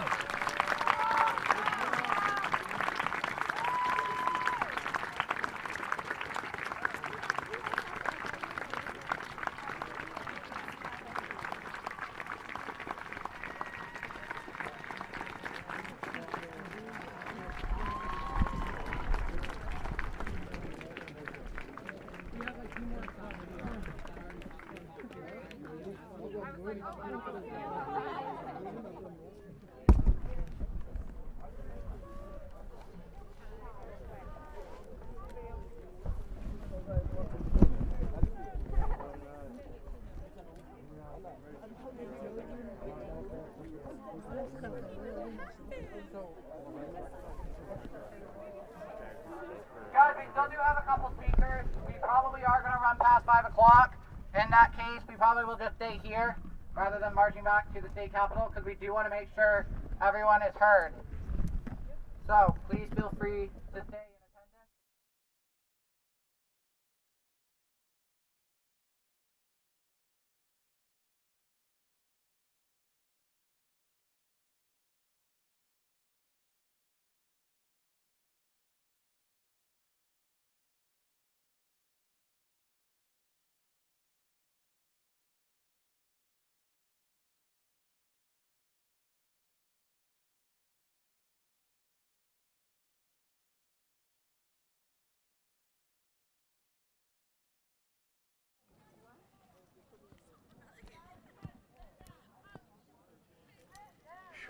First thing, sir, could you just say and spell your name, please? Craig Hickman, Craighchickman.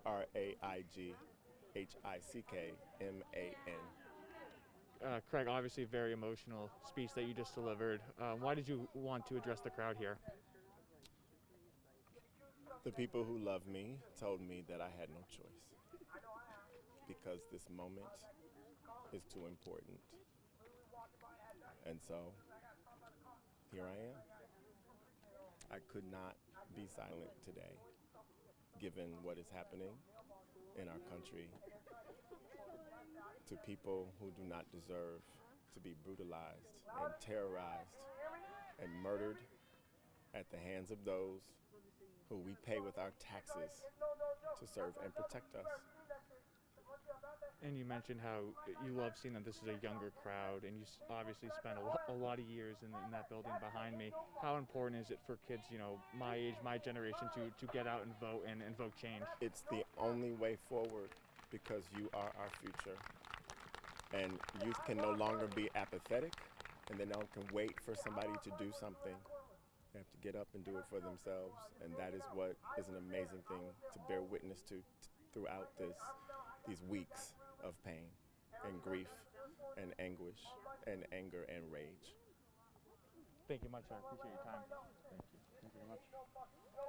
I'm sorry, who did you say?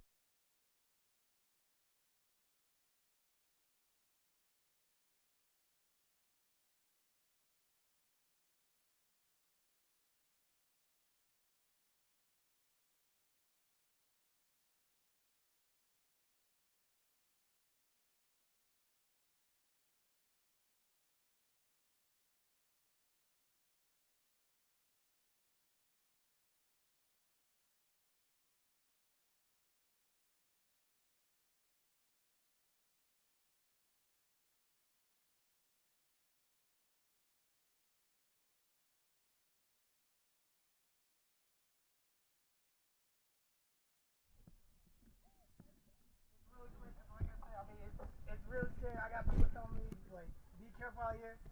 Be careful, because I got reps to North, and I already know North is just fucking full of people that you don't even want to counter with. Because they're going to say Black Lives Matter is just all terrorized group. Oh, trust me. Shit, that's all they were saying at Guilford. Black Lives Matter is just a terrorized group. They all do is loot and rob. I said, shit. We ain't loot and rob. If we loot and rob it, shit, we'll steal the fucking White House. You fucking kidding me? You heard?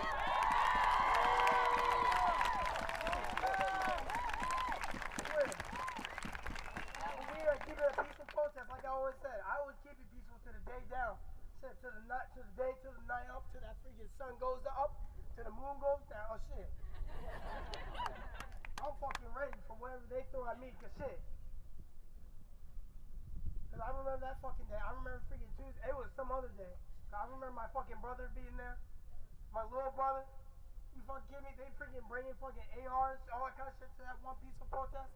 And trust me, if someone will call me on this shit, I'll get my friend with the video freaking of them freaking walking down the street of Portland, freaking carrying ARs and shit. And I got my little brother scared out of his goddamn mind. And the only thing I gotta say is that shit. I said, shit, whoever's a Trump supporter, whoever who just disagrees with this shit, whoever, and keep saying all lives matter, not just blacks, get the fuck out of here, get out of my free shit, block me, unadd me. Bye! Bye! Don't want to hear that shit. Because if you already saw my freaking comments too, I already got freaking people who disagree with that saying I'm non-legal, I'm freaking all this, that. So shit. I have video of that. Oh, The thank you. whole Thank video. you. Thank you. That truck driver did nothing wrong. Didn't, hey. Nothing wrong. And the news media. What are you talking about? You want the What mic? are you talking about? Monday night protest. What about Shit, it? he did do something. Cause listen, like I said, hey. Cause we were there. Hey, I was there witnessing that bull. We don't need, hey, we don't need to hear that bullshit. We don't need to hear that bullshit. Bullshit. Go home. Go home. Go home. Go home. Go home. Go home. Go home. Go home. Tyler, go home. Don't worry about that. Hey, cause hey, like I said, hey, don't worry about them. Don't worry about them. They're just proving our point of why in the world we need Black Lives Matter instead of saying all lives matter. Am I right or am I right?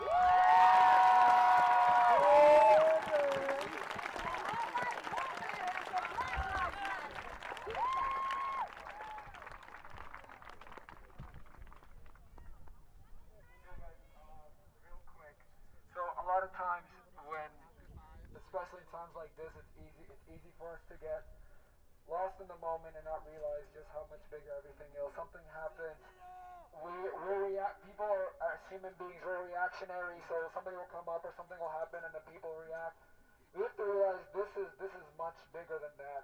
As the brother that came up and spoke here, we were all moved by what he said. This was back from '89. Racism is not on the rise in America. It's simply being filmed. We're simply seeing it now. And so this is deeper than that. One of the first policing institutions to ever be instilled in America was in the 1700s, where they were patrolling. Slave patrol. Where they were using it to patrol.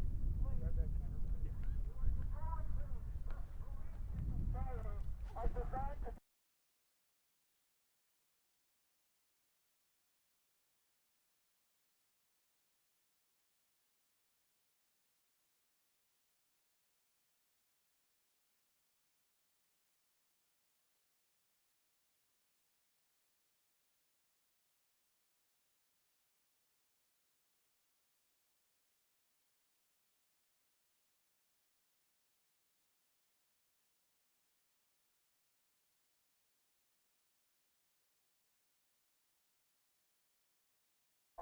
Monday night, it was around midnight, and we were having a stand-up with the police.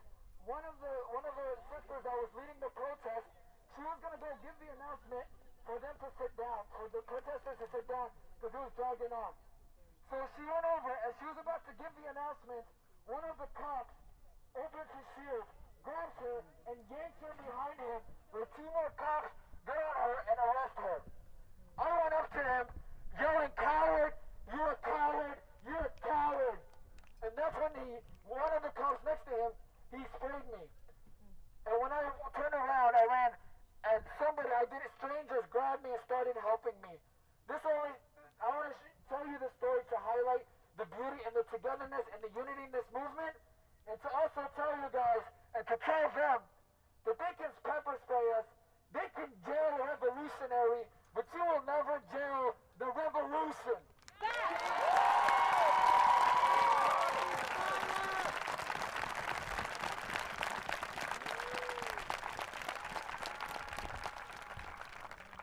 And so as we all disperse after today and go back to our daily lives, just remember this struggle did not start today, it did not start yesterday, it did not start the day before that. This is a struggle this is a fight that we will continue fighting, we will continue marching, we will continue protesting, and one day, we shall overcome. Yes. We shall overcome.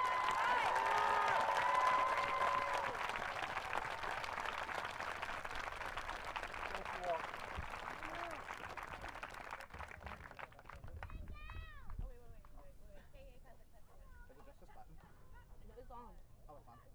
Okay, everyone, I just wanted you to know it is 5 o'clock. We are still able to stay here because it is public property. We want everyone to be heard.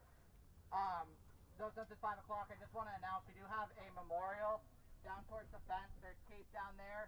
We would love for you to tape your signs and help create a memorial. It should be pretty obvious. We have signs of some people that have been victimized by police brutality, racism. I think we've heard the whole nine things. Flowers, that kind of thing. So please go ahead, keep your signs in there, and we'd love to see what we can make out of it.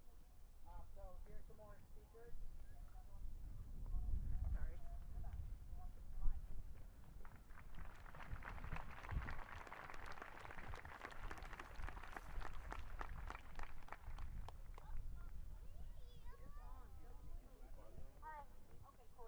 Can you hear me? Yeah. My name is Lily Bonner. You can search me up. I don't give a fuck. I'm here to be heard. I'm here to be seen. Amen. Yeah. White people, I appreciate you being here, but this is not no kumbaya shit, and this shit does not stop today. We fucking keep talking. We keep fucking talking. I'm fighting for my rights. I'm scared to have kids. I'm scared to tell them, oh, you gotta be careful. You can't play with toy guns. Watch what you say. Watch what you fucking do. This system has failed us. Healthcare system, police system, education system. So we have to break that shit down. We gotta rebuild that shit up. I'm fucking tired. I got a brother. He's my son. I got a little brother, darker than me, big afro. I'm scared for his fucking life. I'm scared. I'm so scared. We shouldn't have to be scared. We shouldn't have to be scared. I'm scared. I got paranoia. I got anxiety. I'm wondering if I'm gonna make it fucking home just going to the gas station. You don't know what this is like. We are black 24 fucking 7. Blue Lives Matter, that shit makes me think about the Smurfs. Bitch, shut up. Like,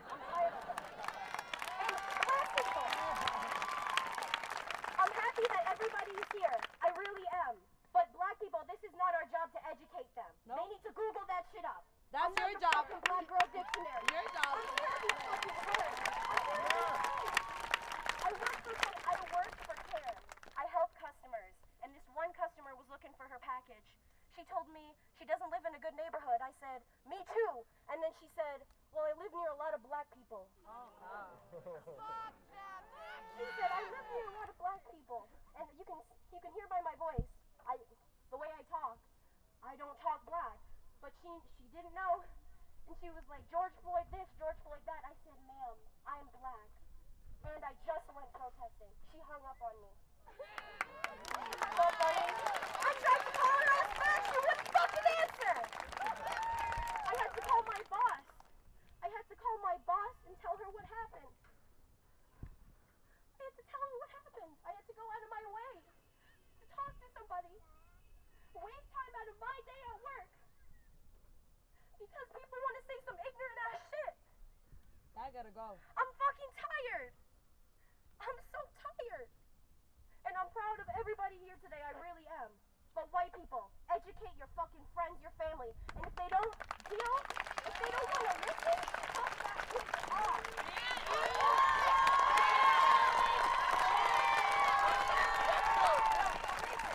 There's no such fucking thing as, well, we have different opinions. No, bitch. You're either racist or you have a fucking brain. And I know my kids to do this shit. No. Mommy fucking cares. I don't have kids yet, but I'm ready to have them. But I'm really thankful that you guys are here. And I'm glad democracy. Yes, this is democracy. This is the She change blew me makers. away. And that fucking mayor to come here and say that bullshit about equality? I didn't experience racism until I moved here. I'm from New York. Old white men gotta go. Old white men in office gotta go.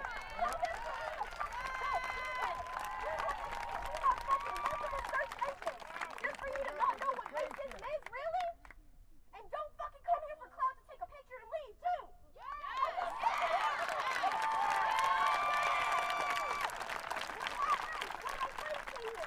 One of my friends came here and she explained to me.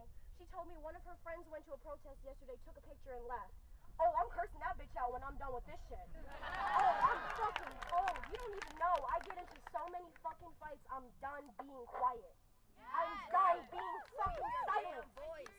And I appreciate everybody here and what we did, but we need our voices heard. There's nothing wrong with walking in the street telling them Black Lives fucking matter. You see my face, yeah?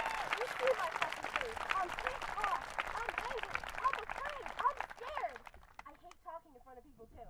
And I can fucking see how I feel right here. My boss told me she was proud of me. She saw what I said. I had a whole thing and she saw me. She's a white lady. She told me I'm not you. I'm a white woman in a white neighborhood. But I'm with you. By the way, T-Mobile, y'all should apply. I'm just here to tell you, white people, educate everyone if you can. If you hear that ignorant shit, send them a link. Tell them to fucking read it. Because that's how we change. That's how we change shit. And people saying fucking rioting and looting bullshit, bitch, we built this fucking country. We built this country.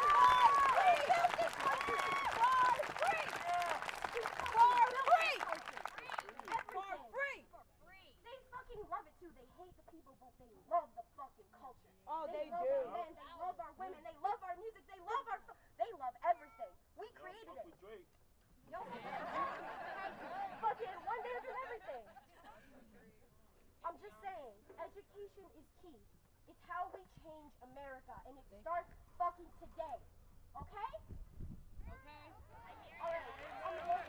I hear you. I'm here.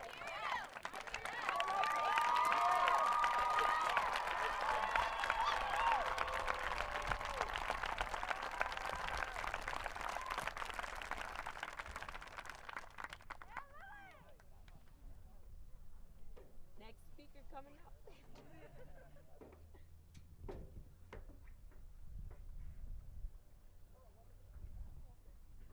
Hi, can you hear me? Yeah. Okay, my name's Lauren Headley and I'm a student at Hudson University. I moved here like 4 years ago from Jamaica, so that's predominantly a black community. I've never experienced racism till I moved to Van Buren, Maine, where there's no black people there. When I tell you my family is the only family, like this the only family. I moved in 9th grade and my first experience with racism, I was on a school bus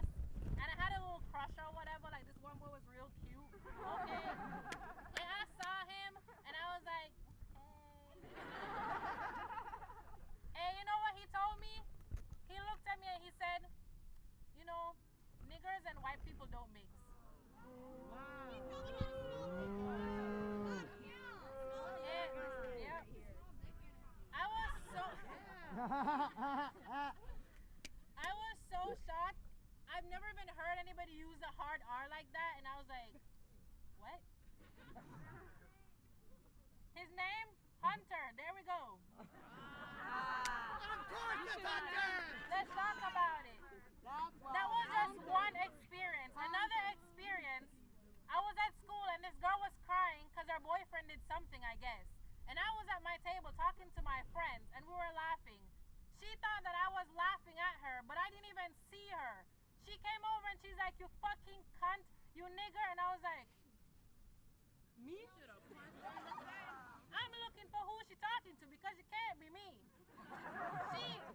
She's gonna look at me and tell me she's gonna slap the black off me. How? Make it, wait. I was like, hold up.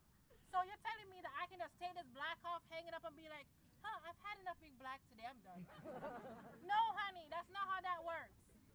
And the school is gonna tell me that I need to ignore it because it was just a joke. It was a misunderstanding.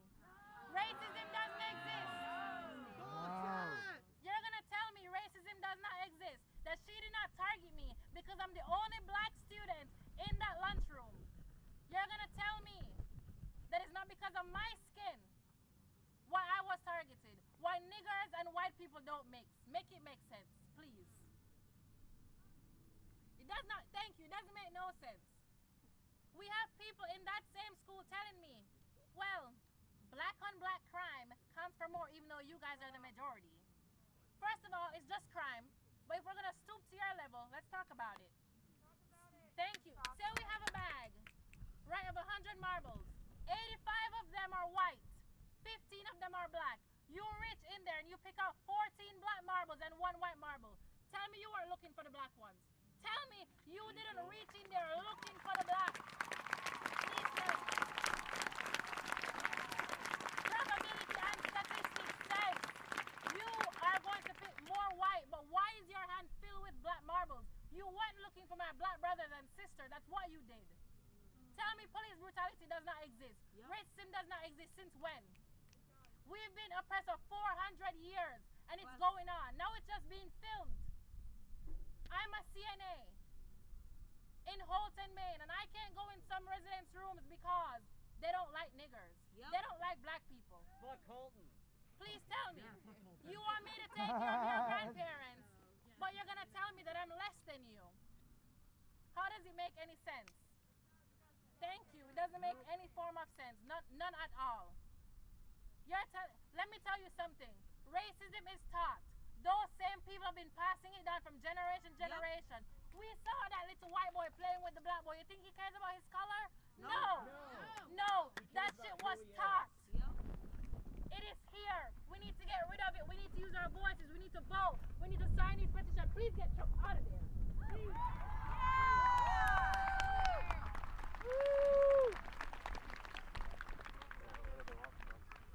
So I just talked to Maddie. I just said, lined up, I saw that guy. And then Reading launched that, the bites of the Reverend for like the cold open up the top. Were they rolling on it back at the station? I think so, yeah. So is that can they edit that in-house then? Yeah. Okay, cool. I'll tell Maddie that.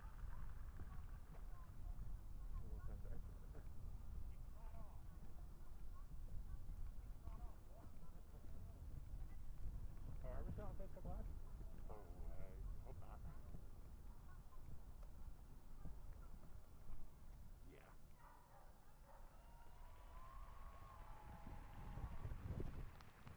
Oh, we got that one. Excuse me. Are you guys with the news crew? Yeah. We're here. Obviously, we have a gentleman that's a black guy. We also he started a movement. It's called We All Matter. Yep. And he's doing his own stuff. We're not here to protest against Black Lives Matter, but we think that everybody matters. And we've tried to start something on Facebook. He has about 400 followers. I don't know if you guys are interested in doing something like that because we don't want to interrupt their different perspective of things from a black man that's been living in Maine his whole life. Yeah. Yeah. So what is it about? It's about just everybody coming together. Like I've been in Maine for about 13 years. I'm originally from Ohio. I'm from a low poverty area. I grew up in foster care, so my perspective is different. I really grew up.